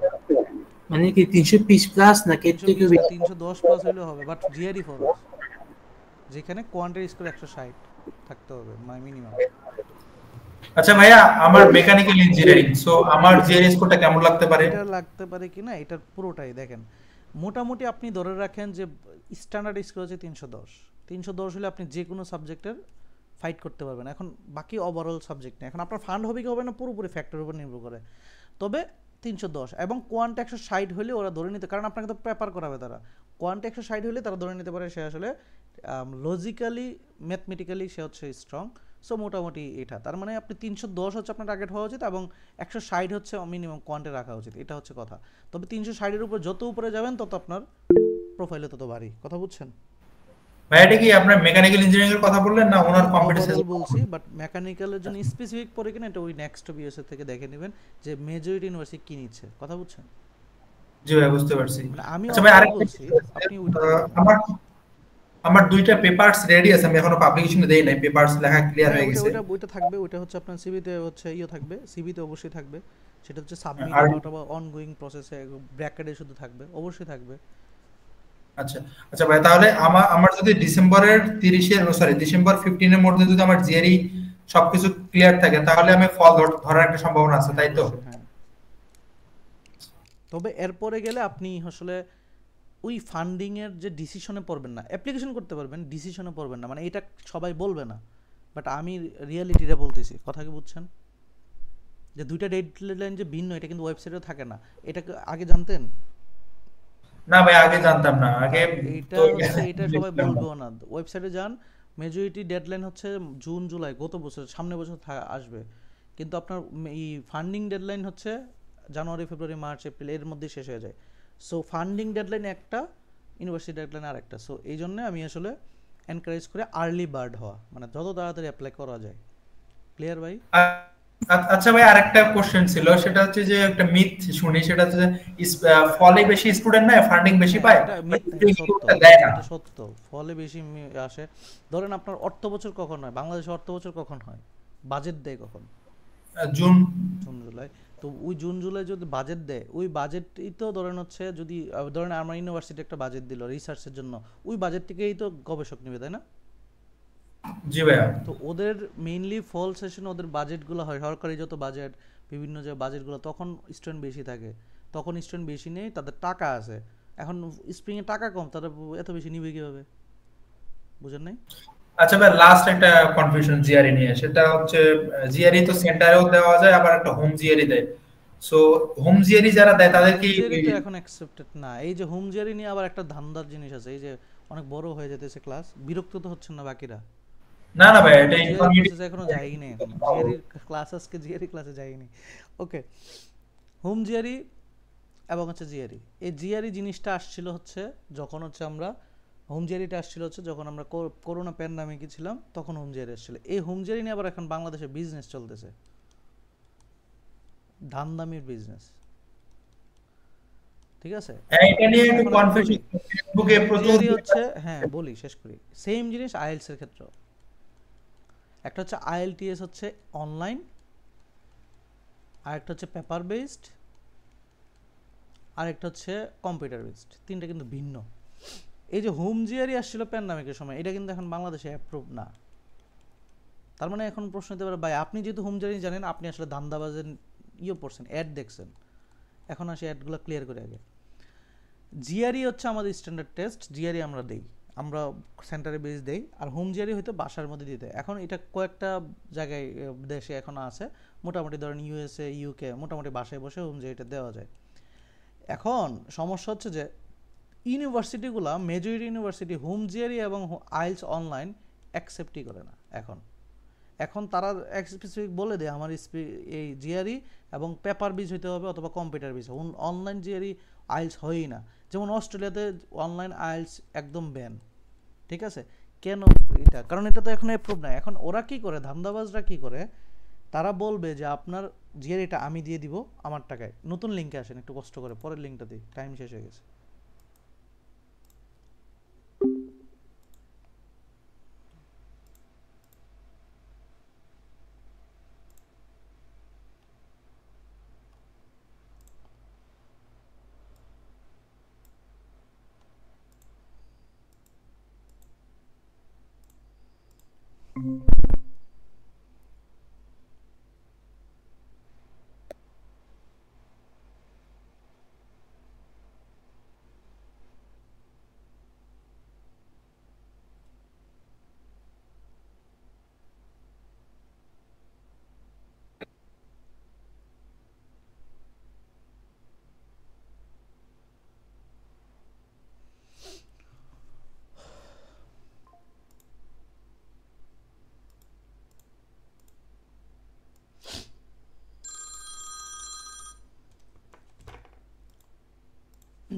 ওকে, আমাকে শোনা যাচ্ছে ক্লিয়ারলি? জি ভাই শুনতে পাচ্ছি। সো বাংলাদেশে হয় কি, এই যে একটা ফাঁক ফকরে হচ্ছে আমাদের বাংলাদেশের সেন্টারগুলো সুবিধা নিচ্ছে। সেটা কি, আপনার হোম জিআরই যেহেতু ওরা কি করে, ওরা বিপিএন দিয়ে তাদের লোকেশন দেখায় হয়তো বা ইউএসএ, দেন আপনার পরীক্ষাটা তারা হয়তো বা মাউস দিয়ে দিবে, বলবে যদি আপনার এই পরীক্ষার রেজাল্টটা 310+ আসে তখনই আপনার টাকা দিতে হবে, আর না হলে টাকা দিতে হবে না। কিন্তু সমস্যা হচ্ছে অ্যাকাউন্টটার রিস্ক কিন্তু সে নিবে না। অ্যাকাউন্টটা আপনার, একটা পাসপোর্ট দিয়ে একটা অ্যাকাউন্টে করা যায়। তো আপনি অ্যাকাউন্ট করলেন, আপনি এখানে পরীক্ষাটা দিতেছেন, এখানে কিন্তু আবার অভিনয়ের ব্যাপারে, যেহেতু হোম জিআরির মাধ্যমে একজন প্রক্টর অপর পাশে বসে আছে, আপনি এখানে বসে পরীক্ষাটা দিচ্ছেন। আপনার পরীক্ষা হইতে বা আরেকটা কম্পিউটার থেকে দেওয়া হচ্ছে, আপনি এখানে বসলেন দিতেছেন, আপনার অভিনয়ের সাথে হাতের টাইপের সাথে মিলল না কোনো এক সময়, তার সন্দেহ হইলো, আপনি কিন্তু আজীবনের জন্য ব্যান ওয়েবসাইট থেকে। তার মানে আপনি আর জিআরই কোনো দিন বসতে পারবেন না। হ্যাঁ, সে কিন্তু এই রিক্সেশন নিবে না, সে ঠিক আছে আপনার স্কোর আসলে দিবে। এবং সমস্যা হচ্ছে এই স্কোর তো পাইলেন, স্কোর কোন কোন ইউনিভার্সিটি ইউজ করবেন সেটাই আপনি পরে জানবেন না। পরে সবাই এমন হয়েছে যে সবাইকে নক দিতে হবে যে ভাই হচ্ছে আমি তো জিআরই দিছি, ওয়েবসাইটে নক দিতে হবে, আমি জিআরই দিছি, জিআরইটা হচ্ছে হোম বেস, এখন আমারটা কি অ্যাপ্রুভ হবে, এরকম বলে বলে অ্যাপ্লিকেশন করতে হবে। তাহলে একের খারাপ বিপদ হচ্ছে কি আপনার ওই অ্যাকাউন্টে ব্যান হয়ে যেতে পারে, তার মানে আপনি ইউএসএর স্বপ্ন বাদ। সেকেন্ড কথা হচ্ছে আপনি সব জায়গায় অ্যাপ্লাই করতে পারতেছেন না। সেম আইএলসের ক্ষেত্রে তারা এক্সাম দিয়ে দিবে বলে আপনার থেকে টাকা নেবে। এখন টাকা ধরেন হচ্ছে আপনার অ্যাকাউন্টে ব্যান হয়ে গেল, আপনি চাইলে একটা অ্যাকশনও নিতে পারবেন না। আপনি আইসা বলবেন আমার কাছে যে ভাই আমি ওখানে পরীক্ষা দিয়েছিলাম, আমার অ্যাকাউন্ট আমার টাকাটা মেরে দিছে, কারণ আপনি নিজে ওই সাহসী থাকবেন আপনি কথা বলার। দ্যাটস ওয়াই ওই ফাঁদের পা দিয়ে না, ওই ফাঁদের পা দিয়ে যদি সাকসেসই হওয়া যেত, বাংলাদেশে থেকে হিউজ মানুষ হচ্ছে বিদেশ চলে যেত।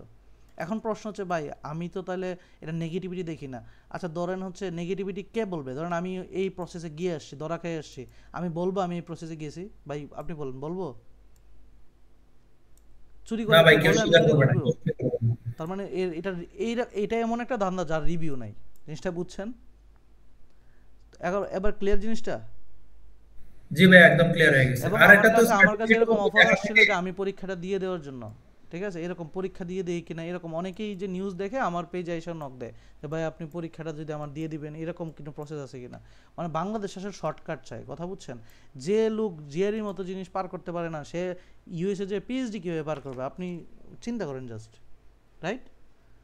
তো রিসার্চে গেলে ধরা খাওয়া যাবে ভাই, রিসার্চে গেলে তো তখন কান্না করে সবকিছু শেষ হয়ে যাবে। বড় জিআরই করা মানে আপনার ধৈর্য পরীক্ষা হয়ে যেতেছে এখানে। ওকে, আমরা আর কোশ্চেন আছে, না হলে আমরা হচ্ছে পরের ধাপে যাই।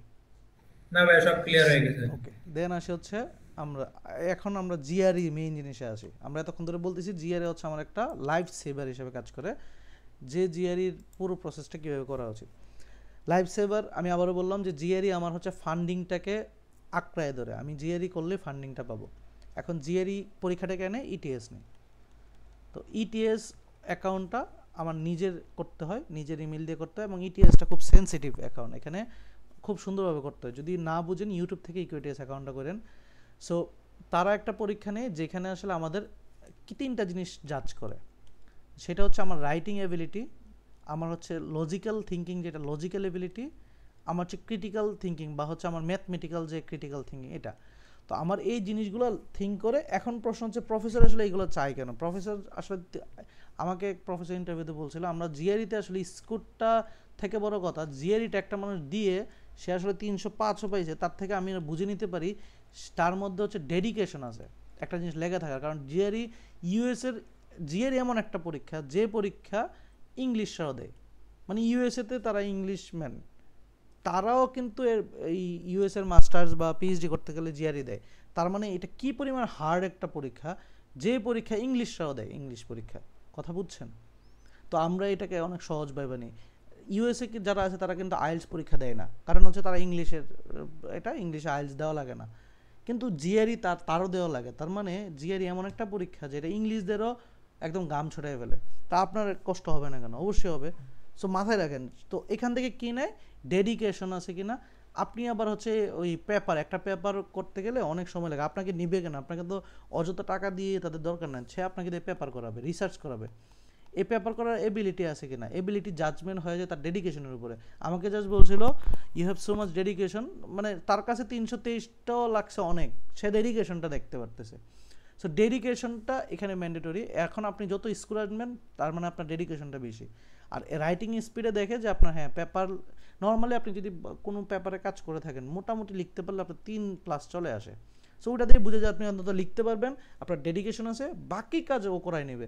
এখন আপনি যদি বলে ভাই আমার কাছে তো পেপার নাই, শুনেন বাংলাদেশে যারই পেপার আছে সে যে আহামরি বড় রিসার্চ করে ফেলছে এরকম না, বাংলাদেশে সব হচ্ছে লিটারেচার রিভিউ। কিন্তু সে জানে যে পেপার না থাকুক তার কাছে জিআরই স্কোর আছে, মোটামুটি সে ডেডিকেটেড পারসন, তাকে দিয়ে আমি কাজ করাই নিতে পারবো। সো দ্যাটস ওয়াই আমার জিআরইটা ইম্পর্টেন্ট। এখন এই জিআরইটা যেহেতু ইম্পর্টেন্ট, সো এটার এক্সাম প্যাটার্নটা আমার জানতে হবে। তো জিআরই নর্মালি হচ্ছে $220 আমি টাকা দিয়ে পরীক্ষা দেই। সো $220 পরীক্ষা দিব, সেই পরীক্ষার আমি রেজিস্ট্রেশন করব, অর্থাৎ আমি 2 দিন আগে রেজিস্ট্রেশন করতে পারি। এখন রেজাল্ট দিবে কদিন পরে, মোটামুটি হচ্ছে রাইটিং সহ হচ্ছে মোটামুটি 10 দিন লেগে যায়। সো এবার আসে হচ্ছে জিআরইর মধ্যে 3টা জিনিস থাকে, এক হচ্ছে রাইটিং পার্ট, আর এক হচ্ছে ভার্বাল বা ইংলিশ যে পার্টটা, যেটার মধ্যে অবশ্যই ভার্বাল নাই, এই শুধু ভার্বাল হলে ইংলিশটা ইজিলি পারতো। সমস্যা রিজনিং, থিঙ্কিং করতে হয়, এই যে থিঙ্কিং চিন্তা ভাবনা, দ্যাটস ওয়াই ভার্বালের 2টা পার্ট, একটা সেকশন 1 একটা সেকশন 2।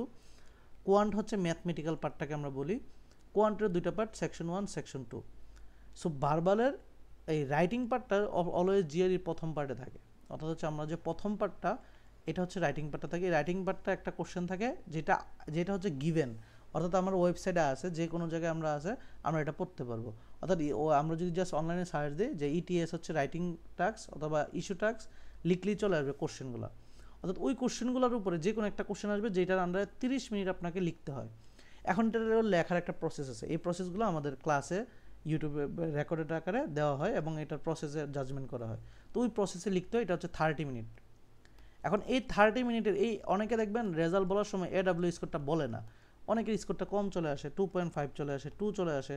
সো আমরা যদি মোটামুটি গ্রামাটিক্যাল বুঝি, এটা 3 নিচে আসা উচিত না, 3 পেয়ে যাবেন, ও 2 3 থাকলে আপনার বোঝা যায় আপনি রাইটিং মোটামুটি লিখতে পারেন, আপনি এনাফ। সো 3 নিচে আসলে অনেক বেশি খারাপ স্কোর চলে আসে, সো ওইটা না। তার মানে আপনি এটাতে খুব একটা নজর দেওয়া উচিত না, তবে অবশ্যই নজর দেওয়া উচিত কিসে, যে আমি অন্তত পক্ষে রাইটিংটা যাতে লিখতে পারি। ধরেন আপনার একটা লিখতে হবে হচ্ছে 300 ওয়ার্ডের একটা ওয়ার্ড লিখতে হয়, 300 ওয়ার্ডের মোটামুটি লিখতে হয়। এখন আপনি 100 লিখতে পারতেছেন না, তখন তো আপনার স্কোর 2-এ নেমে যাবে, যেটা আসলে অনেক বেশি খারাপ। সো রাইটিংটা, তার মানে কি রাইটিংয়ের জন্য আলাদা সিলেবাস কিচ্ছু নয়, এটার মধ্যে একটা কোশ্চেন সেট আছে, সেই সেটের কোশ্চেনগুলো আপনার পড়তে হয়, সেটার জন্য 30 মিনিট সময় থাকে। এই 30 মিনিট খুব ভালোভাবে লিখতে হয় এবং এটার মধ্যে লিখতে হয় 300 ওয়ার্ডের, মিনিমাম 300 ওয়ার্ড মোটামুটি লিখলে হয়ে যায়। এখন মানে ভাইয়া 300 ওয়ার্ডে একটা এসে লিখতে হয়, একটা এসে, হ্যাঁ একটা এসে 300 ওয়ার্ডের মতো লিখতে হয়।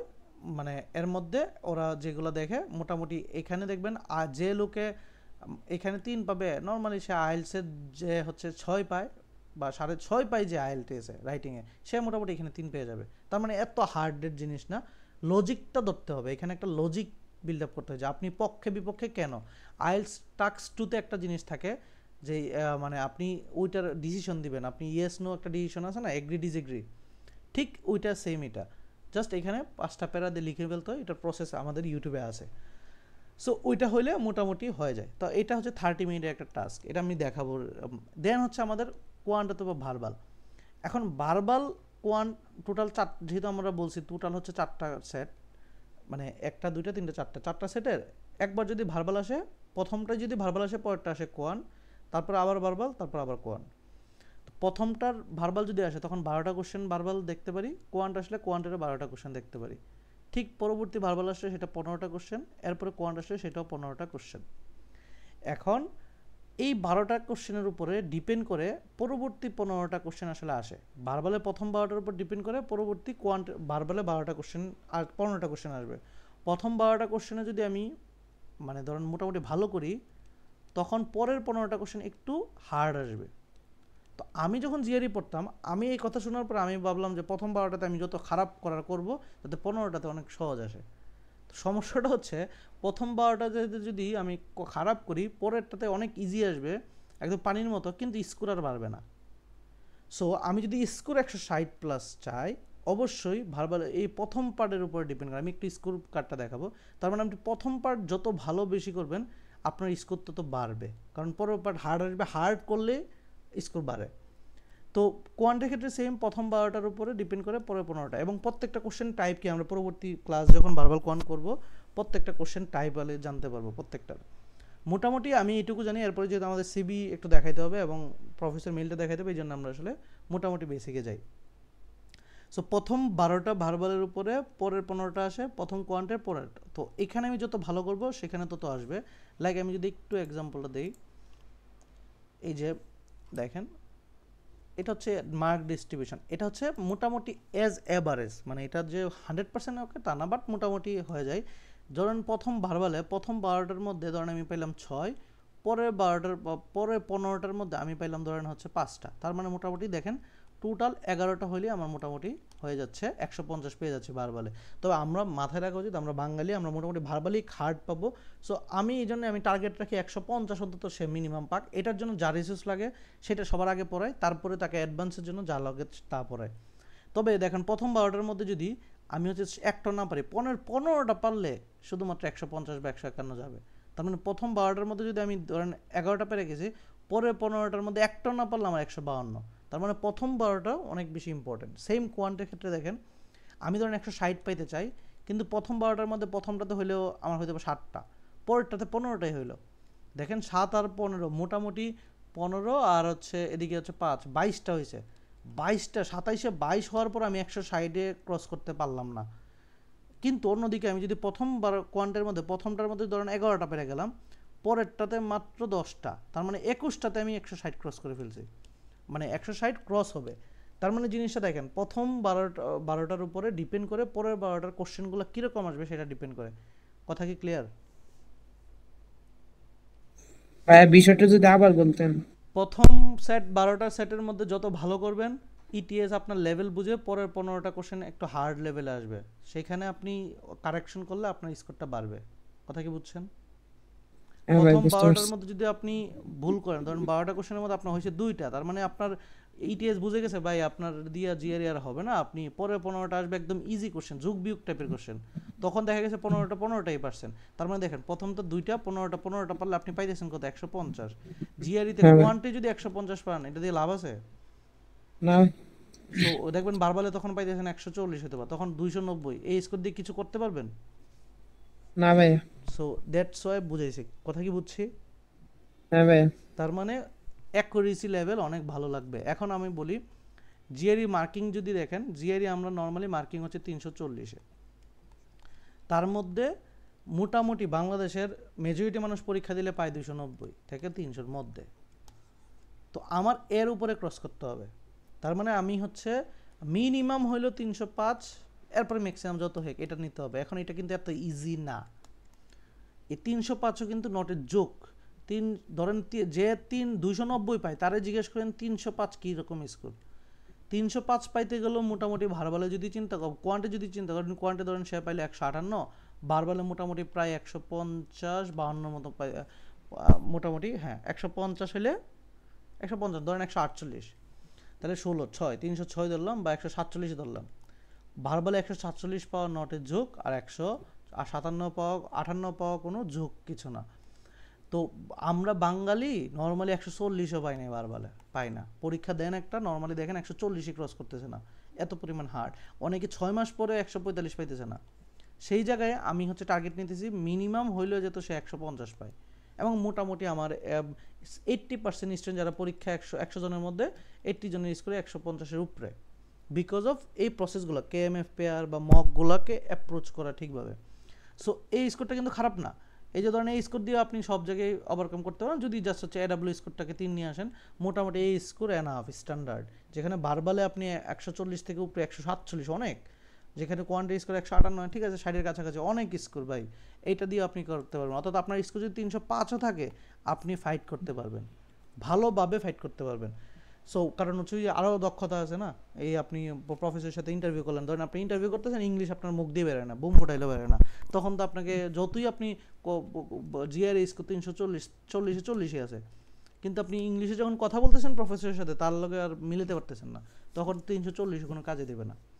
সো আমি এটাই বুঝাতে চাইছি, 305 অনেক বেশি স্কোর, এর থেকে 306 আরও বেশি, ডাবল। মানে 305 পাইতে যত কঠিন করতে হয়, 306 পাইতে আরেকটু বেশি কষ্ট করতে হয়, 307 পাইতে তার থেকে ডাবল। তার মানে আপনি স্কোরগুলোকে লগারিদম হিসেবে চিন্তা করতে পারেন, প্রত্যেকটা স্কোর পাইতে গেলে আপনার ডাবল পরিশ্রম করতে হবে। সো আপনার ড্রিম থাকা উচিত, প্রত্যেকটা স্টুডেন্ট ড্রিম থাকা উচিত যে আমি 320 পাবো, তবে ফিজিবল টার্গেট থাকা উচিত যে আমি 315 পাবোই। এটা পাইলে মোটামুটি আমি দেখি নাই যে কেউ সেটব্যাক করছে। সো 315 টার্গেট রাখেন যে আমার হবেই, এটার জন্য 4 মাস হচ্ছে আপনার অ্যাভারেজ লাগবে, 4 মাস লাগবে। এখন আপনি যদি এর আগে বাঁচাইতে পারেন, মানে রিসোর্সগুলো নিয়ে কাজে লাগাইতে পারেন, হবে। সো এটার জন্য আমি আবার বললাম যে যেহেতু দেখেন টোটাল কোশ্চেন আসে 27টা, 340-এর মধ্যে এই 260 কোশ্চেন, যেটা 260 হচ্ছে আপনাকে এমনি দিয়ে দিবে, এটা কোনো স্কোর না, এটা সবাই দিয়ে দেয়। তার মানে 260 আর 340-এর মধ্যে গ্যাপ আছে মাত্র 80। এই 80 মার্কের জন্য যত হিসাব দেখেন, টোটাল 57টা, 80-র মধ্যে দেখেন ভার্বালে আছে 40, কোয়ান্টে আছে 40, দেখেন 27টা কোশ্চেন 40 মার্ক। তার মানে দেখেন মার্কের লেভেল বেড়ে গেছে, ডিফিকাল্ট বেড়ে গেছে। কারণ কি, কেমনে বাড়ছে, 2023 সালে যখন মানুষ পরীক্ষা দিত তখন 40টা কোশ্চেনে 40 মার্ক ছিল, তাহলে একটা কোশ্চেনে 1 মার্ক করে ছিল, এখানে কিন্তু প্রায় 1.5 মার্ক করে। তার মানে বুঝে ফেলতে হবে যে কোশ্চেনের ডিফিকাল্ট লেভেল একটু মিডিয়াম, একটু বেশি, একটা মার্ক ভুল হলে অনেক বেশি পরিমাণ আমাকে সেটব্যাক হইতে হবে। দ্যাটস ওয়াই খুব ভালো অ্যাকুরেসি রাখতে হবে আমার পরীক্ষা হলে। এই জন্যে এখানে কিন্তু জিআরই ম্যাটার করে। এখন দেখেন জিআরই পরীক্ষাতে আরেকটা জিনিস আমরা যে ভুলটা করবো সেটা হচ্ছে টাইম ম্যানেজমেন্ট। এখন ধরেন আমরা অনেকেই প্রিপারেশন কমপ্লিট হয়ে যায়, কিন্তু টাইম ম্যানেজমেন্টটা হয় না। যেহেতু আপনার কাছে মনে হতে পারে ভাই 27টা কোশ্চেন, দেখেন 27-এর মধ্যে আবার 2 ভাগ আছে, একটা হচ্ছে 12টা এবং 15টা। কোয়ান্টের ক্ষেত্রে প্রথম 12টার জন্য আমার 21 মিনিট, পরে 15টার জন্য 26 মিনিট, আমার এই 47 মিনিটই আসলে সময়, এর মধ্যে 27টা করতে হয়। সো এই সময় যখন আপনাকে বাইন্ডিং দিয়ে দিবে ব্রেনে, তখন কিন্তু আর কাজ করবে না মাথায়, অনেক মেয়েতে আপনার মাথা থেকে ছুটে যাবে, অনেক কিছু ছুটে যাবে। পরীক্ষার আগে বাসায় আনটাইমে প্র্যাকটিস করে দেখা গেছে আমি সব ম্যাথ পারি, 27 হয়, আপনি পরীক্ষার হলে সেম মানুষটাই আপনি 20 পাবেন না। এই জন্য আমাদের মক দিতে হয় প্রচুর, এই জন্য আমরা আসলে মক দিই। এই জিনিসগুলো ক্লিয়ার রাখতে হবে যে বেশি বেশি মক দিলে টাইম প্র্যাকটিস হয়। ওকে, মার্ক ডিস্ট্রিবিউশনটা বুঝছি?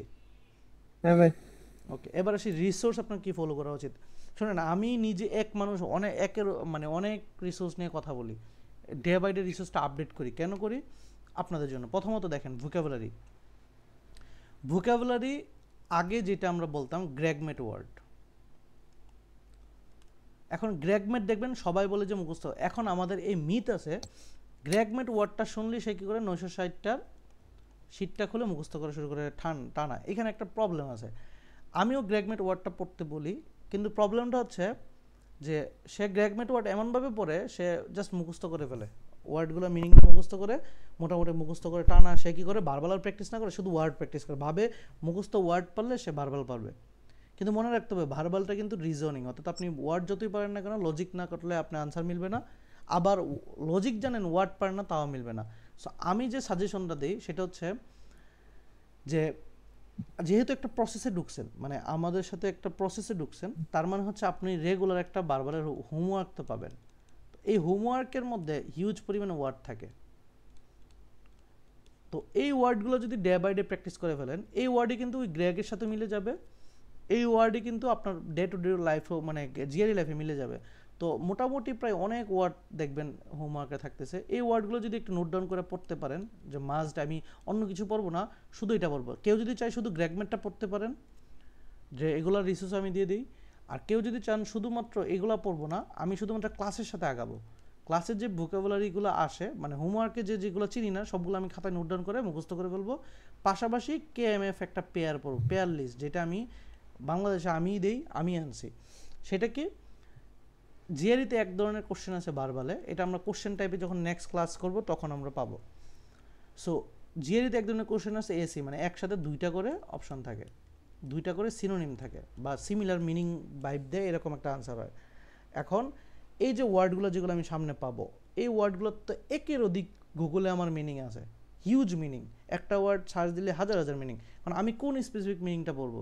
আমি যদি হাজার হাজার মিনিং পড়ি, আমি পরীক্ষা হলে গিয়ে দেখলাম আমি ওই মিনিং চিনিই না, তাহলে তো আমার আনসার কখনো মিলবে না। কারণ আমার পেয়ার আনসার হয় দুইটা করে মিলে, দুইটা হইলেই আনসার হয়। দ্যাটস ওয়াই এই যে পেয়ার শিটটা দিই, এই শিটের সাথে যে পেয়ারটা আছে, ধরেন এইটা মিনিং, এই মিনিংয়ের সাথে এটাই পেয়ার, তার মানে আমি জাস্ট পরীক্ষা আমি বাসায় পড়বো কি এর মিনিং আর এম মিনিং সেম, অর্থাৎ মিনিংটা পড়বো আর পেয়ারটা পড়বো। তার মানে পরীক্ষা হলে এই পেয়ারের বাইরে মোটামুটি আর আসবে না, এই শিটটা কমপ্লিট করতে হবে। তার মানে এই শিটটা কমপ্লিট করলে মোটামুটি 50% শেষ। এবং এই টাইপের কোশ্চেন আসে টোটাল 60টা, ঠিক আছে? এই 60টা কোশ্চেন আমি যদি অ্যাচিভ করতে পারি, মোটামুটি পারি, আমার মোটামুটি 150 কনফার্ম ধরে রাখতে পারেন। কারণ ভার্বালে 60টা কোশ্চেন, প্রথম সেটে থাকে হচ্ছে 4টা, পরের সেটে 3টা। তো মোটামুটি আমার 60টা কোশ্চেন যখন হয়ে যায় তখন মোটামুটি আমার স্কোরটা অনেক বেড়ে যায়। আর এইটা মোটামুটি পেয়ার মিলাতে পারলে এটা 100% মোটামুটি একটা সময় আসবে আনসার করতে পারবেন। দ্যাটস ওয়াই এই পেয়ার শিটটা ইম্পর্টেন্ট। এবং এই পেয়ার শিটটা পড়তে যেহেতু মিনিং পড়বেন, তখন আর ওই যে গ্র্যাগমেন্ট ওয়ার্ড লাগে না। মোটামুটি এইখানেই অনেক পেয়ার আছে, এই পেয়ারটা আর ডে বাই ডে যে ওয়ার্ডগুলো পড়বেন সেটা পড়লে আপনার ভোকাবুলারি হয়ে যাবে।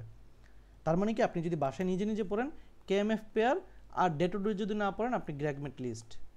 আর যেহেতু রেগুলার বারবার পড়বি না, তাহলে ডে টু ডেটাই পড়াটা আমার হচ্ছে সাজেশন মনে হয়।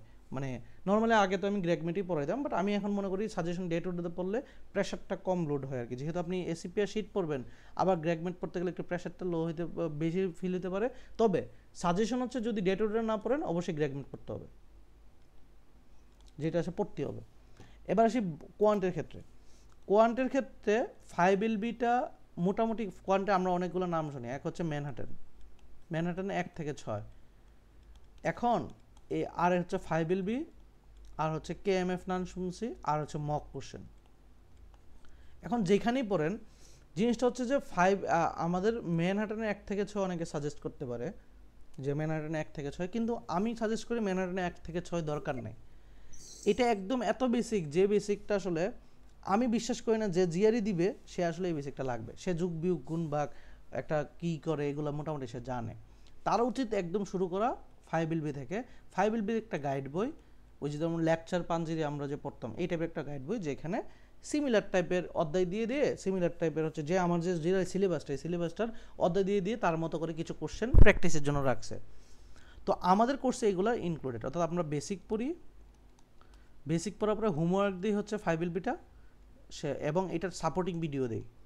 তাহলে কি সে হচ্ছে বেসিক কমপ্লিট করে 5LB সলিউশনটা বাসায় করে এটার সাপোর্টিং দেখে, দেন ক্লাসে আসে। ক্লাসে আসলে কি করি আমরা সেই বেসিকটাকে আবার রিকেপ করি, পাশাপাশি হচ্ছে অ্যাডভান্স লেভেল। আমি আর 5LB পড়াই না, অ্যাডভান্স লেভেলের যে জিআরইতে আসছে যে কোশ্চেন সেগুলো প্র্যাকটিস করে দিই। মানে আমি তার মানে বুঝাই দিই যে তুমি বেসিক পড়ছো, তুমি 5LB করে মোটামুটি হয়েছে, এখন জিআরই লেভেলের কোশ্চেনটা আমি পারো কিনা সেটা জাজমেন্ট করে করে আমরা আগাই। তার মানে বেসিক টু অ্যাডভান্স রেগুলারলি আগাচ্ছি।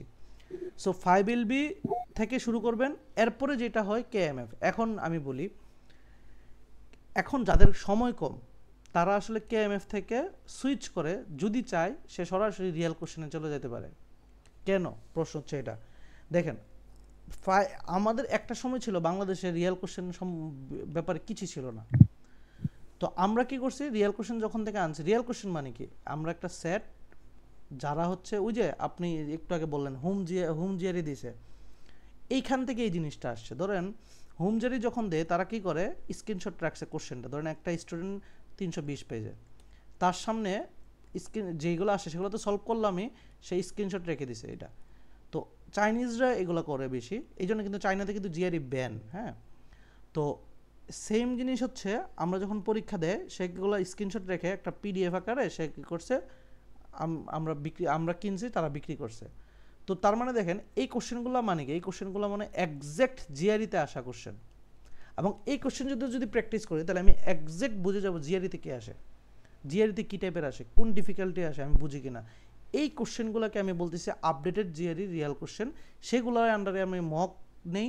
এখন এগুলোকে আমাদের নিজস্ব ওয়েবসাইটের মধ্যে সেই কোশ্চেনগুলো রাখতেছি, যেন সে যদি একজ্যাক্ট সেগুলা পরীক্ষা দেয় টাইম প্র্যাকটিস করে, তাহলে সে একদম জিআরই রিয়েল ভাইবটা পাবে। একটা স্টুডেন্ট রিয়েল এক্সামে যত পায় সে সেমটা পাবে, সেই জাজমেন্টটা হবে আর কি। তো সেইখানে যাইতে পারে। এখন যেহেতু আগে এগুলো ছিল না, তখন আমাদের জন্য কি রিসোর্স থাকতে পারে? 5LB তো জিআরই স্ট্যান্ডার্ড মেনটেন করে না, কারণ সে একটা গাইড বই। তখন আমাদের একটা নাম ছিল, সেটা হচ্ছে এই যে কেএমএফ, তারাই মোটামুটি কেএমএফ নামে একটা ওয়েবসাইট, যারা তাদের স্টুডেন্টদের পড়ায়, সেই ওয়েবসাইটে এই জিআরইতে একবার অন্তত এই কোশ্চেনটা আসছে, কেএমএফ এর কোশ্চেনও জিআরই কোশ্চেন একবার আসছে। তারা মোটামুটি তাদের মতো করে ওয়েবসাইটে সাজাইছে, হার্ড লেভেল কোশ্চেন এটা, ইজি লেভেল কোশ্চেন এটা, মোটামুটি। তো আমরা কি করতাম তখন? এটা প্র্যাকটিস করতাম, যে আমাদের কাছে তো কিছু নাই, কারণ আমি নিজেও রিয়েল কোশ্চেন পরে প্র্যাকটিস করতে যাই না, পরীক্ষাতে যাই না। আমি কি করছি? কেএমএফ করে প্র্যাকটিস করে জিআরই লেভেলের আমার নিজেকে এনরিচ করছি, জিআরই লেভেলের পরীক্ষা হলে আমি নিজেকে পারি কিনা এটা দেখছি, দেন পরীক্ষা হলে বসছি। ঠিক আছে, এখন আমরা কি করি? এই কেএমএফটা আমাদের কোর্সের সাথে ইনক্লুডেড, বেসিক টু অ্যাডভান্সে, যে আমরা এই যে বেসিকটা পড়তে বলি বাসায়, সে 5LB করে আসে ক্লাসে। আমি আর 5LB পরে সময় নষ্ট না করে আমি বেসিকটার পরে এই কেএমএফ থেকে সেম রিলেটেড টপিকগুলো আমি ডিসকাস করি। তার মানে অন্তত পক্ষে ক্লাসে তার 5LB এবং কেএমএফটা তার হয়ে গেল।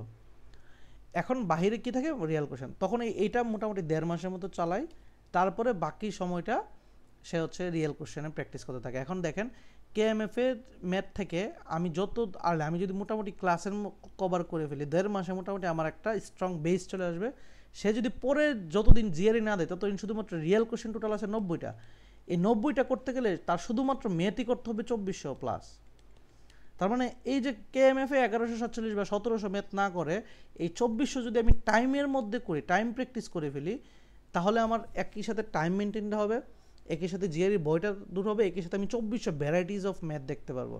আর দেখেন কেএমএফ প্র্যাকটিস হলে আমি আগে হচ্ছে টপিক বেস করে ধরলাম, আমি হচ্ছে ধরেন পার্সেন্টেজ পড়লাম, পার্সেন্টেজের হয়তো বা 20টা ম্যাথ করলাম, তো আমি কিন্তু একটা টপিকের থেকে বাইরে হলাম না, ব্রেনটা কাজ করলো না। কিন্তু আমি যখন রিয়েল কোশ্চেন দিব, একটা 27টা কোশ্চেনের মধ্যে সব জিআরই পুরো সিলেবাসটা চলে আসছে, আমার ব্রেইনে কিন্তু পুরো সিলেবাসটা রিকেপ করতে হয়। এবং সেখানে যদি আমি ধরেন প্রবাবিলিটি ম্যাথ না পারি, তার মানে আমার সমস্যা হচ্ছে প্রবাবিলিটি। আমি সেটা ইরর লগ বের করব, মানে আমি খাতায় লিখে রাখবো যে আমি প্রবাবিলিটি ভুল করতেছি, আমি আবার টপিকটা একটু দেখে নিব, পরের কোশ্চেন যখন অ্যাটেম্প করবো, পরের কোশ্চেনে প্রবাবিলিটি ভুল করি, তার মানে এটা প্রবলেম। তখন এটা হচ্ছে মেন্টরকে জানানো বা গ্রুপ স্টাডি করা, যে আমার প্রবাবিলিটি প্রবলেম বেশি হইতেছে এটা। তার মানে আমি 2-3টা মক দিলে আমি বুঝে যাবো আমার কোন টপিকে আসলে বেশি ভুল করতেছি। এটা একমাত্র আসবে রিয়েল কোশ্চেনে। সো আমার কোর্সের আন্ডারে রিয়েল কোশ্চেন নাই, এইটুকু কোর্সের আন্ডারে আছে। কোর্সের রিয়েল কোশ্চেন মক হচ্ছে আলাদা একটা মক টেস্ট, বাট এই কোর্সের আন্ডারে 5টা টেস্ট আপনি ফ্রি পাবেন, তবে রিয়েল কোশ্চেন মক আলাদা ব্যাচ। ভার্বালের ক্ষেত্রে সেম কেএমএফ, টিসিএসসি, আরসি আমরা ক্লাসে করব, মানে আমাদের ব্যাচের মধ্যে আমরা বেসিকটা আপনাকে ভিডিওতে দিব, আর রিয়েল কোশ্চেন তো আপনাকে পরবর্তী করবেনই। এডাব্লিউ টেমপ্লেট আমি দিয়ে, টেমপ্লেট বলতে কোশ্চেন এগুলো আছে, নিজের একটা টেমপ্লেট বানাবেন, ভিডিও দেখলে বুঝবেন কীভাবে টেমপ্লেট বানাবেন, এগুলো আমি দিয়ে দিব। সো রিয়েল কোশ্চেন তো মাস্ট পরীক্ষাতে বসার আগে, দেন ওয়েবসাইটটাকে আমাদের ওয়েবসাইটে ব্যবহার করবেন। এই হচ্ছে আপনার রিসোর্স। এখন আপনার অনেক কোশ্চেন থাকতে হবে, বা আমি কি গ্র্যাগমেট পড়বো, মেগুস পড়বো, নাকি এটা পড়বো, এটা পুরোটাই ডিপেন্ড করে আপ টু ইউ। বাট আমি যে রিসোর্স দিছি ওগুলো প্রয়োজন না, যদি তারপরেও যদি মনে হয় প্রয়োজন পড়েন। কিন্তু মেগুসের অনেক ম্যাথ আছে যে ম্যাথগুলো জিআরইতে কখনো আসেই নাই। কীভাবে বুঝবেন? Real question mock. Real question mock পড়লেই দেখবেন যে আমার যেহেতু এটা জিআরইতে আসা কোশ্চেন, সো আপনি শিওর হইতে পারবেন যে জিআরইতে আসলে এই আসে। এবং আমার পড়ার যে সিলেবাসটা সেটা আসলে জিআরইর টপিকের বাইরে কোনোটা যায় না। সো জিআরইর টপিক পুরোটা এখানে যা যা ফর্মুলা আছে আমি খাতার মধ্যে খুব সুন্দর করে নিজের সময় অনেক সুন্দর করে নোট করে পড়ছি। এই 12টা ব্যাচে আমি অনেক সুন্দর করে নোট ডাউন করে পড়ছি, লেখা আছে যে কোন ম্যাথটা কতবার আসে বা কেন আসে, কীভাবে আসে। আমি প্রত্যেকদিন অ্যানালাইসিসের মধ্যে থাকি, ওই যে একজন পরীক্ষা দিয়ে আসলে তাকে ফোন দিই। সো এই ম্যাথগুলোর কী আসে, আমি একদম সূত্র একটা মিস দেই না, যে ম্যাথ যে হয়তো এই সূত্র দিয়ে ম্যাথ চলে আসছে, আমি পরের দিন ওই সূত্রটা আমার টপিকে অ্যাড করি। তো ওই সূত্র, তার মানে আমার এখানে বেসিক যা যা সূত্র বলবো ঠুটস্থ মুখস্থ আত্মস্থ করলে আপনি রিয়েল কোশ্চেনে অ্যাচিভ করতে পারবেন। এ হচ্ছে আপনার মোটামুটি রিসোর্স। এখন আপনি বাইরের জায়গায় পড়েন বা আমার এখানে পড়েন, আপনি এগুলো ফলো করা উচিত। ক্লিয়ার? কারো কোনো কোশ্চেন আছে জেনে নিয়ে? ভাই আমার 90টা সেট কোয়েশ্চন, মানে ওইটা নিয়ে কোয়েশ্চন ছিল আর কি। বলেন। ভাইয়া মানে ওইটা কি আপনার ওয়েবসাইটে দেওয়া যাবে, মানে যদি আমি হ্যাঁ ওই ব্যাচে? আপনার ওয়েবসাইটে, হ্যাঁ ওয়েবসাইটে আপডেট হচ্ছে এখন, ডে বাই ডে আপডেট হচ্ছে। আপনারা মক দিতে দিতে চলে আসবে, এই যে অলরেডি মোটামুটি হচ্ছে অনেকগুলোই দেওয়া যায়, মানে ওয়েবসাইটে চলে আসবে অলরেডি, মাত্র 12টার মতো দেওয়া যায় আর কি। সো এগুলো সবই ওয়েবসাইটে দিতে পারবেন, ঠিক আছে? আমরা ওয়েবসাইটে দিই, আমরা পিডিএফ ভার্সনটা দিয়ে দিই, সবই দিয়ে দিই, বাট দিতে ওয়েবসাইটে দিতে পারবেন আপনারা, দিতে দিতে ওয়েবসাইটে চলে আসবে আর কি, কাজ হইতেছে না আর কি।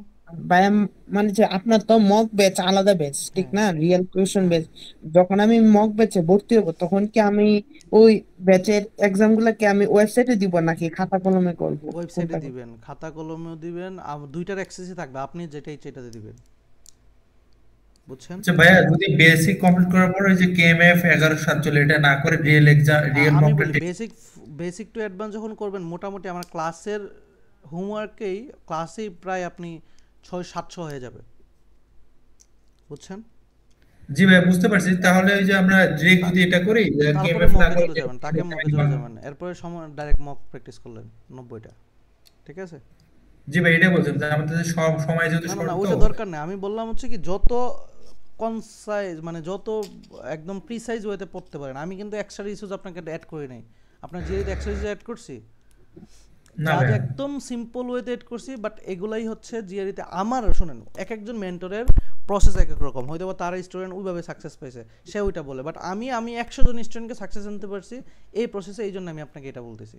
সো সবার প্রবলেম হয়তো বা অন্য অন্য প্রসেস আছে, বাট আমার প্রসেস হচ্ছে এটা। ক্লিয়ার? জি ভাই ক্লিয়ার। ওকে ঠিক আছে। জিআরই নিয়ে কোনো কোশ্চেন না থাকলে আমরা ওই যে আপনাদের ইওটা বলতে পারি, এই যে ইমেলটা এবং ইওটা। কারো কোনো কোশ্চেন আছে প্রিপারেশন নিয়ে? ভাই ভাই আমার একটা কোয়েশ্চেন ছিল প্রিপারেশন, মানে জিআরই আর আইএলটিএস মানে দুইটা কি প্যারালালি চালানো সম্ভব? এটা আপনার উপরে, বাট জিআরইর আইএলস আসলে দুটো একসাথে অনেক বড় সেক্টর, হ্যাঁ দুইটা, জিআরইটা এত বড় সেক্টর যে মানে হতাশ হয়ে যাবেন দুনিয়াটা। তবে হ্যাঁ আরেকটা জিনিস, জিআরইর আরেকটা মিনিং আছে, জিআরইর মানে মিনিং হচ্ছে হতাশা, এটা জানেন তো? জানি ভাই। সো জিআরই করতেছেন বাট হতাশ হন নাই, ডিপ্রেশন হন নাই, তাহলে বুঝবো যে আপনি জিআরই আসলে এখনো ঢুকেন নাই। জিআরই সিলেবাস দেখবেন, জিআরই মক দিবেন, বারবারের স্কোর ঠিকঠাক আসবে না, এটাই জিআরই। তো আইএলস হয় কি, অনেক সময় হয় কি, আমি আপনাকে বলি জিনিসটা, IELTS ওকে, অনেক সময় হয় কি আপনার আইএলস হয় কি, যে আমরা মোটামুটি ধরেন আপনার এরকম হতে পারে যে আমি হয়তো বা জিআরইটা এবার ঠিকঠাক বুঝে নাও দিতে পারি, আমি হয়তো বা 2 মাস বা 1 মাস বা 3 মাসের মধ্যে আমি IELTSটা ঠিকঠাকভাবে দিয়ে 7 চলে আসলো ধরেন। এবার হয় কি, 7 দিয়েই আপনি চাইলে অ্যাপ্লিকেশনগুলো করতে পারবেন, লাইক যেমন হচ্ছে যে আপনার যদি ইউএসএ টার্গেট না হয়, আপনার অন্য দেশের সাথে জিআরইটা ম্যান্ডেটরি না, ইরাসমাস আছে, ডেনমার্ক আছে, এগুলোতে হয়তো অ্যাপ্লিকেশনে চলে আসবে, করতে পারবেন। আর জিআরইটা যদি লম্বা পোর্শন, আমি হালকা হালকাভাবে পড়লাম, বাট দুইটা একসাথে একটু প্যারা হয়ে যাবে, এটা সত্য। তো আইএলসটা স্কোরটা থাকলে হয় কি, আমি অন্য দেশগুলোতে অ্যাপ্লাই করার একটা সুযোগ থাকে, যে অ্যাপ্লাই করতে পারলাম অল্প অল্প করে, টুকটাক যা যা চিনি সব জায়গায় অ্যাপ্লাই করলাম, ইউএসএতে অ্যাপ্লাই করলাম। তবে ইউএসএতে অ্যাপ্লাই করলে হয় কি, পেপার না থাকলে এই ফান্ডিংটার চান্সটা কম, বাট ফান্ডিং হয়, কিন্তু আমি মিথ্যা বলবো, ফান্ডিং হয় কিন্তু চান্সটা কম। তো এই ক্ষেত্রে হইলো, আর যাদের একদম টার্গেট থাকে আমার মানে ইউএসএ যাব, তখন সে কী করে, আগে জিআরইটা দেয় তারপরে আইএলসটা দেয়। তাতে হয় কি, আর জিআরইটা দিয়ে দিলে ওই যে পরিমাণ প্যারা তার নিতে হয়, হতাশা, সে অভ্যাস হয়ে যায়, তখন সে প্রায় মোটামুটি 1 মাসের মধ্যে আইএলস দিয়ে বলতে পারে। কিন্তু আইএলস দিলে জিআরই কিন্তু সেম ওই সময়টাই লাগবে, 4-5 মাসই লাগবে। আইএলস কিন্তু জিআরইকে কোনো হেল্প করবে না, কথা কি বুঝছি? ভাই একটা জায়গায় হেল্প করে ভাই, ওই যে এডব্লিউ তে একটু হেল্প করে, এই যে ওই রাইটিংটা একটু হেল্প করবে আর কি, ওইটা আসলে আপনি এমনিতেও ওভারকাম করতে পারতেন আর কি।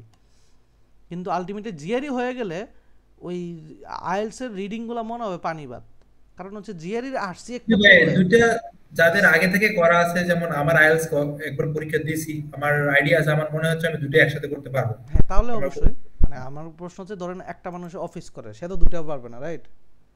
আবার মানে জিনিসটা বোঝেন, কেউ একদম ফ্রি পুরোপুরি, সে কিন্তু এটাকে ভাগ করতে পারে, কিন্তু একটা মানুষ অফিস করে, সে এসে ক্লাস করে, এগুলোকে পারবে? আপনি বলেন পসিবল? দুইটা পসিবল না ভাই, যে কোনো একটা পসিবল। আমি তো জব করে দুইটা প্ল্যান করছি, তাহলে আপনি এক্সেপশনাল, তাহলে হইতে পারে এক্সেপশন, কারণ সময় কই ভাই, আমি নিজেই তো আমার অফিসে খুব ফ্লেক্সিবল আছে, করতে পারবো মনে হচ্ছে। আর ভুল যদি করতেছি নাকি অফিসে কাজ বুঝতেছি করেন না। তাহলে কিন্তু হালাল হবে না ভাই। আচ্ছা, যাই হোক আমরা ফান করলাম, আপনি করতে পারেন, সমস্যা নেই। আচ্ছা, রিসোর্স জিআরই এই জিনিসগুলো ক্লিয়ার, আমরা কিভাবে পড়াবো সেটা ভাইয়া ক্লিয়ার। একটা কোয়েশ্চেন ছিল ভাইয়া, বলেন। এটা যদিও একটু অকওয়ার্ড হয় আসলে। অফিস করে প্রায় ধরেন 10টা থেকে অফিস অফিস করে 8টা 8:30 বেজে যায়, আসলে মিনিমাম কয় ঘন্টা সময় দেওয়াটা ওয়াইজ হবে মানে এই রাজীব ভাই জিআরই? আছেন, এই রাজীব ভাই, কাউসার ভাই, এরা একটু আনসার দেন এটা, যদি থাকেন আর কি, আমি অন্যটা খুলি। সাউন্ড ভাই, রাজীব ভাই আছেন ভাই? রাজীব ভাই বলুন। বলেন না আপনারা। আচ্ছা আচ্ছা ভাই, আসলে এটা আপনার উপর ডিপেন্ড করে আপনার বেসমেন্ট কোথায়। যেমন আমরা মনে হচ্ছে যে আমরা 24 ঘন্টা পর মধ্যেই থাকি। আমাদের একটা গ্রুপ স্টাডি আছে, ওখানে রাজীব ভাই আছেন, ভীষণ হেল্পফুল, তার আসলে বললে কম হয়ে যাবে। তারপর আমাদের শুভ্র ভাই, আরো কয়েকজন ভাই আছেন। আর আজার ভাই হচ্ছে সবসময় রেসপন্সিভ, মানে ম্যাথ একটা প্রবলেম হয়েছে, রাজীব ভাই হয়তো কোনোভাবে একটু ব্যস্ত, আজার ভাই এসে রিপ্লাই দিয়ে দিল। বা মানে টোটালি বলতে গেলে আমরা 24 ঘন্টায় পড়াশোনার টাচেই থাকি। রাজীব ভাই আছে মনে হয়, ভাই আরো ভালো বলতে পারবে। আচ্ছা ভাই, আচ্ছা এখানে আজের ভাই যে কথাটা বলেছেন আর কি প্রথম দিকে, যে আপনার লেভেলটা বোঝা খুব জরুরি। প্রথমে আপনার লেভেল অ্যাসেসমেন্ট করা, যে আপনি কোন লেভেলে আছেন। সো একটা মক দিয়ে আমার মনে হয় যে আপনি আপনার সেই লেভেলটা জাজ করেন। তো এরপরে হলো আপনি এক্সপেক্টেড স্কোর কোথায়। এখন আপনি আছেন 300, আপনি 340 টার্গেট করলে তো হবে না। সো আপনি হয়তো এটাকে 320 পর্যন্ত নিতে পারবেন। সো এইটার উপর ডিপেন্ড করতেছে। আপনি এখন যদি দিনে 12 ঘন্টা পড়তে পারেন অবশ্যই ভালো। তো মিনিমাম যদি আমি বলি যে মিনিমাম আপনার এটার পিছনে 4 ঘন্টা তো মিনিমাম দিতে হবে, মিনিমাম 4 ঘন্টা আপনার অ্যাটলিস্ট। আর 3 মাস বা 4 মাস প্রিপারেশন নিয়ে যদি করতে চান তাহলে 6 থেকে 8 ঘন্টা দেওয়া উচিত, মানে আপনার অ্যাটলিস্ট একটা স্ট্যান্ডার্ড স্কোরের জন্য আর কি। মানে ভাইয়া ডেইলি মিনিমাম 5 থেকে 6 ঘন্টা। রাইট, হ্যাঁ 5-6 ঘন্টা তো দিতে হবে। কারণ আপনি যদি 3 মাসের মধ্যে করতে চান, আপনার যদি টাইম স্পেন্ডটা বেশি হয় তখন হয়তো আপনি 4 ঘন্টা। ওকে, কথা কি বুঝছেন এখন ভাই? সবকিছু হ্যাঁ, মানে সবকিছু ডিপেন্ড করছে আপনার লেভেলের উপরে, আপনি কোথায় আছেন, আপনি লেভেলটা অ্যাসেস করেন। আর সবচেয়ে বড় যে জিনিসটা আজের যেটা বললেন বারবার, যে জিআরইর ধরেন ভার্বালটা কিন্তু ইংলিশের পরীক্ষা না। ইংলিশের পরীক্ষা কিন্তু আপনি ইংলিশ কতটুকু পারেন এটা কিন্তু আপনার ইয়েতে দেখবে, আইএলসে দেখবে। আর ভার্বালটা হলো ভার্বাল রিজনিং, নামের মধ্যে বলে দিচ্ছে রিজনিং। সো আপনি লজিক কতটুকু বোঝেন সেটা। সো আপনি ইংলিশ ভোকাবুলারি ভালো হইলেও যে আপনি এখানে ভালো করবেন তাও কিন্তু না, কিন্তু ওইটা ম্যান্ডেটরি, মানে ভোকাবুলারি একটা মিনিমাম লেভেল অবশ্যই লাগবে। এবং ভোকাবুলারি কিভাবে অ্যাপ্লাই করতে পারতেছে এটার উপর ডিপেন্ড করে। এটা আমাদের উইকনেস, বেশিরভাগই তো আমরা বাংলা মিডিয়ামের। আর জিআরইর আরেকটা বিষয় হলো যে আপনার ভার্বালের যে ইয়েটা আছে, এখানে যে ওয়ার্ডগুলি তারা ইউজ করে, এই ওয়ার্ডগুলো আমরা কনভেনশনাল যে অর্থটা জানি, দেখবেন যে ওটা সেকেন্ডারি মিনিং আছে, ওটা বেশি ইউজ করে। সো আপনি মনে হচ্ছে যে আমি খুব জানি, তো এই শব্দটা তো জানি, হ্যাঁ, তো কিন্তু দেখা যাবে এটা অ্যাপ্লিকেশন কিন্তু এরকম না। সো এই জিনিসগুলো বুঝতে বুঝতে আপনার 3 মাস চলে যাবে, 3 মাস তো মিনিমাম আসলে। Thank you. আর কোনো কোশ্চেন আছে ভাইয়া? করতে পারেন, ওনারা হচ্ছে একটা question ছিল। রানিং 9 ব্যাচের স্টুডেন্ট। সো ওনারা এখনো পরীক্ষা সামনে মাসে 2 মাসে দিবে। সো ওনারা ভালো বলতে পারবে প্রিপারেশন জার্নিটা। সো এরপরে আমরা আমাদের কথা বলি। বলেন, কোশ্চেন থাকলে করেন ওনাদের।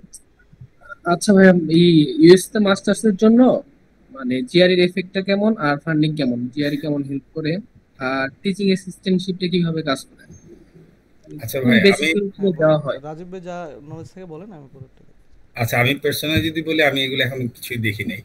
আমার মানে এটা আমার পার্সোনাল একটা টার্গেট আছে। আমি এই মাসের মধ্যে ধরেন আমি অগাস্টের মধ্যে পরীক্ষা দিব, আমি সেপ্টেম্বর অক্টোবরের মধ্যে আমি এই আরেকটা বিষয় আপনাদের বলি, আমার যেটা ধারণা আছে, আচ্ছা আরো ভালো বলতে পারবেন, যে ইউনিভার্সিটি অ্যাপ্লিকেশন এটা হলো আরেকটা রিসার্চ, এটা কোনো অংশে কম না আমার কাছে মনে হয় আর কি। আমি কিছুটা দেখেছিলাম তো।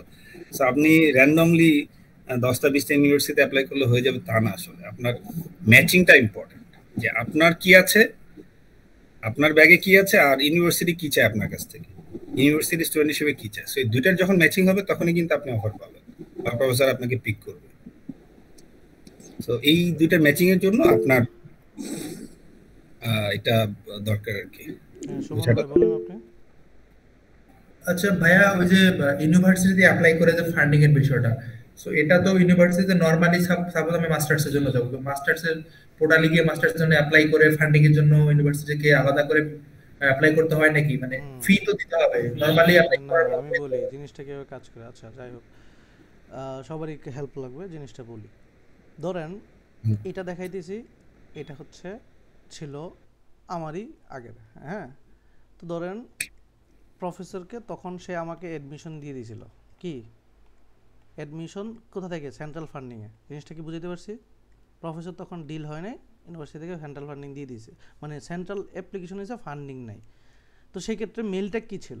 নর্মালি আমি অ্যাডমিটেড হয়েছি পিএইচডিতে কম্পিউটার সায়েন্সে, ফলে তো আমি হচ্ছে ইন্টারেস্ট দেখাইতেছি যে গ্র্যাজুয়েট অ্যাসিস্ট্যান্টে, তাকে মেল করছি কাকে? আমি প্রথমে মেল করছি গ্রেডকোকে। তো গ্রেডকো কী করবে? সে হচ্ছে পাঠাবে কার কাছে মেল ফান্ডিং থাকতে পারে তার কাছে নক দিতে বলবে। কথা কি বুঝতে পারছি? এখন গ্রেডকো কিন্তু এখানে দুইজন, একজন হচ্ছে ডিপার্টমেন্টাল আর একজন হচ্ছে অ্যাডমিশন, মানে পুরো ইউনিভার্সিটি। আপনি কিন্তু ডিপার্টমেন্টাল গ্রেডকোকে নক দেবেন, কম্পিউটার সায়েন্সের। জিনিসটা ইজি করতে পারতেছি। সে মেল দেওয়ার পর সে বলছে তার নাম, তাকে তাহলে মেল দিলেন, তার কোন আপনি ইন্টারেস্টেড, আপনার লেভেল কি, আপনি কিসে কাজ করছেন সেটা। দেন তার প্রজেক্টে আপনি একটা পেপার পড়ে দেখলেন আপনার B2B অ্যালগরিদম নিয়ে কাজ করার আগ্রহ আছে, ভালো দেখা যায়। তার মানে সে বুঝে গেছে তার সাথে কোনটা আমার অ্যালাইন হয়েছে এবং আমি কী নিয়ে কাজ করি, মিলল RF সিগন্যাল দিয়ে। তো RF সিগন্যালে আমিও কাজ করছি আমার পেপারে, তা সেও কাজ করছে। দেন আমি হচ্ছে আমার রিজিউমি দিছি, সো আমি এখানে হচ্ছে জিআর অপরচুনিটি চাইতেছি। এখন প্রশ্ন হচ্ছে সে পরবর্তী রিপ্লাই কি দিয়েছিল? সে বলছিল তার কাছে জিআরএ পজিশন নাই, কিন্তু ডিপার্টমেন্টে ইন্টারভিউ নিচ্ছে কিসের জন্য? টিএ পজিশনের জন্য। তার মানে তার কাছে যা আছে সেটা অফার করছে, রাইট? জিনিসটা কি বুঝছেন? সো আমার জায়গা থেকে যখন আমি টিএ এর জন্য চাইছি যে হ্যাঁ ঠিক আছে টিএ ইন্টারভিউর জন্য ঠিক আছে, যে please let me available slot of interview, then সে টাইম দিছে সে মিটিংয়ের, দেন হচ্ছে ওই মিটিং অনুযায়ী সে হচ্ছে ইনভাইটেশন লিঙ্ক দিছিল, সেখানে একটা ইন্টারভিউ হয়েছিল। তার মানে কি আপনি কোনো এক জায়গায় অ্যাডমিশন হয়ে গেছে, তারপরে হচ্ছে অবশ্যই আপনাকে আবার ওই প্রফেসরের মাধ্যমে ফান্ডিং হতে হবে। তবে যদি ওই যে সময় মতো, এটা লেট অ্যাপ্লাই ছিল, সময় মতো অ্যাপ্লাই করতেন, তখন হচ্ছে সে ওইখান থেকে জানাইতো, এবং সেইটা নর্মালি ডিপার্টমেন্টাল থেকেই I-20-তে লেখা আসবে যে মোটামুটি যে ফান্ডিংটা আপনাকে আমি এটা অফার করতেছি। তবে এই অফারের জন্য মেইনলি প্রথমত আমাকে গ্রেডকোকে প্রথমত মেইল দিতেই হয়, কারণ যেহেতু একটা টাইম স্পেন্ড চলে যায়, অর্থাৎ ধরেন হচ্ছে আপনাকে কংগ্রাচুলেশন জানাইলো, তারপর অনেকটা দিন চলে যায়। সো এই গ্যাপে না হয় যেদিন কংগ্রাচুলেশন জানছেন এদিনই নক দিবেন যে মোটামুটি ফান্ডিংয়ের কী ডিসিশন। যদি আপনাকে ফান্ডিংয়ে কনসিডার করে তখন বলে দিবে যে আমি আপনাকে ফান্ডিংয়ে কনসিডার করছি, তো কত পার্সেন্ট, এটা হচ্ছে পরবর্তীতে আপনাকে আমাদের হচ্ছে ডিরেক্টর স্যার বলে দেবে, তখন ডিরেক্টর একটা মেইল দিয়ে পড়ে। এই প্রসেসটা যায় আর কি। আর যদি না হয় তখন হচ্ছে হয়তো ওই যে আবার সেম ডিপার্টমেন্টাল, এই যে আলাবামাতে হয়েছিল কি ডিপার্টমেন্টাল ইন্টারভিউ হয়েছিল, সো এই ইন্টারভিউ কিন্তু সে লিঙ্ক দিয়েছে, সে হচ্ছে মিটিংয়ে বসে সে লিঙ্ক দিয়েছে। জিনিসটা কি বুঝতে পারছি?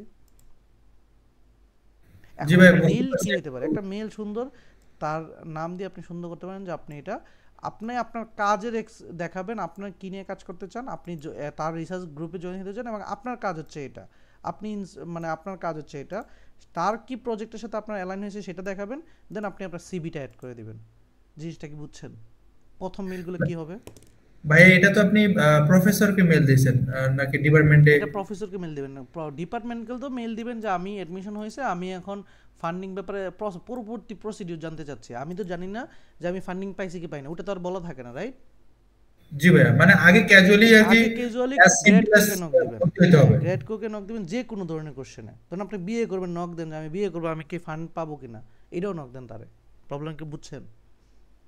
সে তখন তার কাছে ফান্ড আছে, সে ইন্টারভিউ নিবে, তার কাছে পাঠাইছে। সো জিনিসগুলো কিন্তু একটা, এটাও একটা রিসার্চের জায়গা। এটাও শিখতে পারতেন যদি আপনি আগে থেকে একটা মেল দিতেন, একটা ইন্টারভিউ দিতেন, তাহলে শিখতে পারবেন না। এমন না যে আপনি প্রথম ইন্টারভিউ দিয়ে হয়ে যাবে। প্রথম ইন্টারভিউতে অনেক আমরা মামলিং করবো না, অনেক ভুল করবো না, অনেক কিছু হতে হবে। সো 10টা-20টা ইন্টারভিউ দিলে হয়তো। সো এটা একটা রিসার্চ, যে রাজীব ভাই অনেক সুন্দর বলছে। দেখেন এইটা যে আমি গুছাইছিলাম, এটার জন্য অনেক রিসার্চ করতে হয় নাই? হয়েছিল জি ভাই, অনেক কিছু, এতগুলো ইউনিভার্সিটি মেইল আলাদা রিসার্চ করতে হয়েছিল, আলাদা করতে হয়েছিল, কার ফান্ডিং আছে সেটাকে ফুললি ধরে একদম আমি দেখাইছি পর্যন্ত। এই ইউনিভার্সিটি অনেকগুলো ছিল, বাট যার ফান্ডিং আছে স্পেসিফিক এই দুজনকে রাখা হয়েছে না। সো ফান্ডিং আছে কি নাই এগুলো পুরোটাই আমি বললাম, এটা একটা রিসার্চ, এটা একটা বড় একটা খেলা। সো এটাই। সো আমি একদম দেখাইলাম যে এই প্রসেসে মেইলিংটা হয়। সো আপনি আপনার মেইলিং ক্যাজুয়ালি হবে, আহামরি মানে অনেক বেশি কিছু রাখার দরকার না। আপনি কি আপনার সিবি দেখবে, এখন আপনার এগুলো দেখলে মোটামুটি সে আসলে রিপ্লাইয়ের দিকে যাবে। তার সাথে এটা মানে কি, এটা মানে হচ্ছে আপনি তার একটা পেপার পড়ছেন, যে পেপারের মেথডটা আপনি অ্যালগরিদমে অ্যাড করছেন। জিনিসটা কি বুঝছি? জি ভাই, এটা বুঝছি। আমার একটু টেনশন ছিল ওই জায়গায় যে আফটার জিআরই আল সবকিছু কমপ্লিট হয়ে গেলো, এখন আমি ইউএসএ তে 10 থেকে 15টা ইউনিভার্সিটি করলাম, কিন্তু 10-15তে অ্যাপ্লাই করতে গিয়ে অনেকগুলো টাকা লাগবে, তারপরে আলাদা করে আবার ইউনিভার্সিটিকে ডিপার্টমেন্টকে মেল করতে হবে। তো সেন্ট্রাল অ্যাপ্লাই হলে তো মেল দিতেই হবে। এখন ধরেন আপনার সাপোজ আপনি ফল 26 আপনার অ্যাপ্লাই হলো, ইউনিভার্সিটি কংগ্রাচুলেশন বলে দিল, আপনার ফান্ড আর হয় নাই। এখন সুযোগ কি? এখন সুযোগ হচ্ছে আপনি সুন্দর করে ডেফার করবেন স্প্রিংয়ের জন্য, অর্থাৎ 6 মাস পিছিয়ে গেল আপনারটা। দেন স্প্রিংয়ে যে কিছু ফান্ড, অবশ্যই ডেফার করার আগে জিজ্ঞেস করে নেবেন যে স্প্রিংয়ে ফান্ড আছে কিনা। তার যে ইন্টারভিউতে, সেটাতে সবার আগেই তো আপনি চান্স পেতেছেন ইন্টারভিউ দেওয়ার জন্য, বুঝেন নাই? আপনার এডমিশনও থেকে গেল, পরের বার তো আর তাকে আর অ্যাপ্লিকেশন করতে হয় নাই। যদি আপনার 1 বছর পিছিয়ে যায় তখন তো আর এটার অ্যাপ্লিকেশন ফি লাগতেছে না, আপনি তো ভর্তি আসেনি। জাস্ট হচ্ছে পরবর্তীতে ফান্ডিংয়ের জন্য বলবেন যে আমাকে ফান্ডিংয়ের জন্য প্রসিডিউর কি। আমাকে যেমন এক জায়গায় বলে দিয়েছিল যে ভাই তুমি অক্টোবরে নক দাও, অক্টোবরে আমাদের পরবর্তী ডিসিশন আসবে। কথা কি বুঝছেন? আচ্ছা ভাই, এটা সম্পর্কে আমি জানতাম না যে এই বছর আমাকে এই একটা সামনে ফলের জন্য I-20 দিল, কিন্তু আমি গেলাম না। I-20 না, মানে আপনি হচ্ছে যখন I-20 আসার আগে নরমাল ডিসিশন মানে আপনি ডেফার করতে পারবেন, ঠিক আছে? মানে আপনাকে যখন কংগ্রাচুলেশন জানাইলে আপনি ফান্ডিং ডিসিশন যাই না, আপনি সুন্দর করে বলেন ডেফার, একটা মেইল দিবেন গ্রেডকো সুন্দর করে আপনার অ্যাডমিশনটা জাস্ট 1 বছর পিছিয়ে নেবে। বুঝতে পারছি তো? জি ভাই, বুঝতে। ওকে, আর কারো কোনো কোশ্চেন? আমি একটা সিবিটা হচ্ছে এখন লেট হয়ে গেছে, আমি সিবিটা হচ্ছে মেইল করে দিব একটা সিবি। ওই সিবিটাকে আপনারা হচ্ছে ট্রাই করবেন হচ্ছে ওই ফরম্যাট না, বাট ওই জিনিসগুলো রাখা, তাহলে হবে। হ্যাঁ ভাই বলুন। বলছিলাম যে কিছু ইউনিভার্সিটি দেখলাম যে মানে ওদের এর জন্য সেন্ট্রাল যে ফান্ড দেয় ওগুলোতে মানে আলাদা অ্যাপ্লিকেশনের প্রয়োজন হয় না, ওরা অটোমেটিক টিআরএ দিয়ে দেয়। হচ্ছে ওই যে যেমন মিয়ামি, সাপোজ আমি বললামই তো, মিয়ামিতে কি হয়, তারা যাদের আর্লি অ্যাপ্লাই যাদের, তাদের সরাসরি যাদের 100% তারা অ্যাপ্লিকেশনের সাথেই বলে দেয় 100%, যারা 80% জিনিসটা বুঝছেন? লেট অ্যাপ্লাইয়ের ক্ষেত্রে তখন হচ্ছে তারা ওই যে অ্যাপ্লিকেশন করতে হয়, অ্যাপ্লিকেশন করে জানিয়ে নিতে হয়। তো কিছু ইউনিভার্সিটি যাদের হচ্ছে এটা হয়, যেমন হচ্ছে মিয়ামিতে পিএইচডি নেয়, মাস্টার্সে আছে, তারা যেগুলো সেন্ট্রালি তারা নেয় স্টুডেন্ট, যেমন মিয়ামি সবার আগে বলছে, যেমন আপনারা টার্গেট রাখতেই পারেন যে আমি মিয়ামিতে অ্যাপ্লাই করব, সেটা আর্লি অ্যাপ্লাই করলে আপনার চান্স আছে যে আর্লি ডিসিশন চলে আসে। কথা বুঝছেন? জি জি। তো এটা রিসার্চের ব্যাপার, কোন ইউনিভার্সিটি আপনি অ্যাপ্লাই করেন কোনটা না। ওকে, কারো কোনো কোশ্চেন আছে? আর অনেক কিছু জানানোর চেষ্টা করছি, আশা করি আপনার ক্লাসটা হেল্পফুল ছিল আপনাদের, রাইট? সো আমরা পরবর্তী ক্লাস হচ্ছে 15 তারিখ, মানে আমাদের যারা বেসিক টু অ্যাডভান্সে ভর্তি হয়েছেন, সো সেইখান থেকে আমরা পুরোপুরি একটা জার্নি শুরু করবো ইনশাল্লাহ। সেইখানে পুরোপুরি জার্নি সেম, কিছুদিন পরে রাজীব ভাই ওনারা পরীক্ষা দিবে, সেম এরপরে বেসগুলো ধীরে ধীরে দিবে, আপনারা আশা করি ডিসেম্বরে দিবেন। ওকে, আমার পরিচিত এটাই, আমার অন্য কোনো পরিচয় নেই, জাস্ট একটাই, জিআরই এবং আইএলস আমি হচ্ছে 11টা ব্যাচ পড়াই ফেলছি, আলহামদুলিল্লাহ সাকসেস রেট অনেক ভালো, এইটাই আমার পরিচয়, আর কিছু না। তো যে কোনো ধরনের কোশ্চেন থাকলে এখন করেন, আছে আর 5 মিনিট। ভাইয়া মাস্টার্স আর পিএইচডির মধ্যে কোনটাতে স্থান পাওয়া বেশি ইজি? পিএইচডি অবশ্যই, যেসব ইউনিভার্সিটি পিএইচডি সাবজেক্ট নাই কম, তারা মাস্টার্সে ফান্ডিং দেয়, বাট যারা মাস্টার্সে পিএইচডি আছে তারা মাস্টার্সে কেন দিবে আপনি বলেন? মানে কম দেয় আর কি। কেন? কারণ ধরেন মাস্টার্সে 2 বছরের কোর্স, মোটামুটি আপনি কোর্স করে চলে যাবেন, আপনি একটা পেপার আগে নাই, ঠিকঠাকভাবে পেপার করেন না, আপনাকে দিয়ে একটা পেপার করাইতে গেলে আমি 1 বছরে পারবো না, রাইট? জি। তো আরেকটা পিএইচডি স্টুডেন্ট, আপনাকে উপর টাকা ডাললাম, আমার কোনো কাজই হলো না, প্রফেসর টাকা দিয়ে নিতেছে কেন? একটা পেপার করাবে, তার পজিশন গ্রো হবে, সে হচ্ছে বিভিন্ন রিসার্চে হেল্প হবে, আপনাকে নিল, আপনি 2 বছরে ওই থিসিসের মতো লাস্টে একটা পেপার দিয়ে চলে আসলেন। আর পিএইচডি হলে আপনাকে 1 বছর কষ্ট লাগলো শিখতে, বাকি 4 বছর আপনি খাটবেন না? জি ভাইয়া, তাহলে কি আমাদের চান্স কম? মাস্টার্সে যারা রিসার্চ চিন্তা করলে ফান্ডিং, টাকা পয়সার চান্স কম, তবে কিছু ইউনিভার্সিটি আছে তাদের আপনার সাবজেক্ট হয়তো বা মাস্টার্সই সর্বোচ্চ, তখন চান্স বেশি, তার মানে ওই ইউনিভার্সিটিগুলো খুঁজতে হবে না ভাই। আচ্ছা, মনে করেন ভাইয়া মানে মাস্টার্সটা যদি না করে ডিরেক্ট পিএইচডি যদি অ্যাপ্লাই করা যায়? অবশ্যই যায়, দ্যাটস ওয়াই পিএইচডি করবেন সরাসরি, ইউএসএ তে অবশ্যই করা যায়, দ্যাটস ওয়াই মানে ভাই পিএইচডি করে। মাস্টার্স স্কিপ করে ডাইরেক্ট পিএইচডি এর জন্য যাব, আমাদের অ্যাকসেপ্ট করবে? সবাই তো তাই করে, আপনি একা না তো। ঠিক আছে? আচ্ছা ভাই মাস্টার্স মাস্টার্স এর জন্য আমি যদি জিআরএ অ্যাপ্লাই না করে টিএ অ্যাপ্লাই করি তাহলে এটা ফান্ডিং কেমন? এটা আছে কি আছে না এটা তো ওরাই বলবে, এটা তো আপনার কাছে না। আপনি তো দুইটাই চাবেন, প্রথমত আচ্ছা দুইটাই মিল করে মানে চাবেন। টি এর জন্য কোন ফ্যাক্টর গুলা কাজ করে? টি এর জন্য আপনাকে ইন্টারভিউ নেবে, আপনার টিচিং এক্সপিরিয়েন্স আছে কিনা সেটা একটা বড় ব্যাপার। যেমন আমি কিন্তু জিআরইটাও যে পড়াই এটাও কিন্তু আমি টিচিং এক্সপিরিয়েন্সে দেখাইছিলাম, জিনিসটা বুঝছেন? ছোটখাটো জিনিসও কিন্তু কাজে দেয়। আচ্ছা ওই সময় তখন পাবলিকেশনটা বা রিসার্চ পেপারটা একটু কম আর কি হ্যাঁ, তখন থাকে। হচ্ছে টি এর ক্ষেত্রে ওই যে আপনার আইএলটিএস স্কোরে আর স্পিকিং এ 7 লাগে, আর হচ্ছে টিচিং এক্সপিরিয়েন্স আছেন কিনা। যেমন আইওয়া ইউনিভার্সিটি যেটা আইওআ, এটাতে হচ্ছে টিচিং এক্সপিরিয়েন্স হলে আপনার টিএ ইন্টারভিউ হয় না, হয়ে যায়। বুঝছেন? জি অবশ্যই এটা সিজিপিটা একটু বেশি 3.5 হয়ে যায়। সো এইগুলো ফ্যাক্টর কিন্তু ভাই আইওএ স্টেট ইউনিভার্সিটি। হ্যাঁ, আইওএ স্টেট ইউনিভার্সিটি। সো ভাই একটা কোশ্চেন ছিল, বলেন ভাই। আপনাদের কি কোনো গ্রুপ আছে মানে ওই যে মক টেস্টে যে ভর্তি হওয়ার জন্য বা? হ্যাঁ, আমাদের তো পেজ আছে, গ্রুপ আছে, সবই তো আছে। আপনাকে তো মেইল যে পাঠাইছি যায় নাই, গ্রুপ লিংক তো যাবে। জি জি, আচ্ছা আচ্ছা, ওই যে না যে গ্রুপ থেকে পেয়েছিলাম ওই গ্রুপটাই কি আপনাদের? হ্যাঁ, ওই গ্রুপটা আমাদের, মানে ফেসবুক গ্রুপটা? আচ্ছা আচ্ছা। হ্যাঁ ওই গ্রুপটা আমাদের, এবং আমাদের হোয়াটসঅ্যাপ গ্রুপ ওইখান থেকে পাবেন। পাশাপাশি যে কোনো ধরনের ওই যে আমরা পেজেও নক দিলে পাবেন। মোটামুটি আমরা এটা নিয়ে প্রায় 1-1.5 বছর ধরে আছি, মোটামুটি সবাইকে হেল্প করে যাচ্ছি। আশা করি আজকের ক্লাসটাতে অনেক কিছু জানতে পারছেন, রাইট? যেগুলো হয়তো বা একটা ইউটিউবে 10টা ভিডিওতে হয়তো বা রিসার্চ করতে হইতো আপনাদের, রাইট নাকি? জি ভাই। ওকে, ঠিক আছে।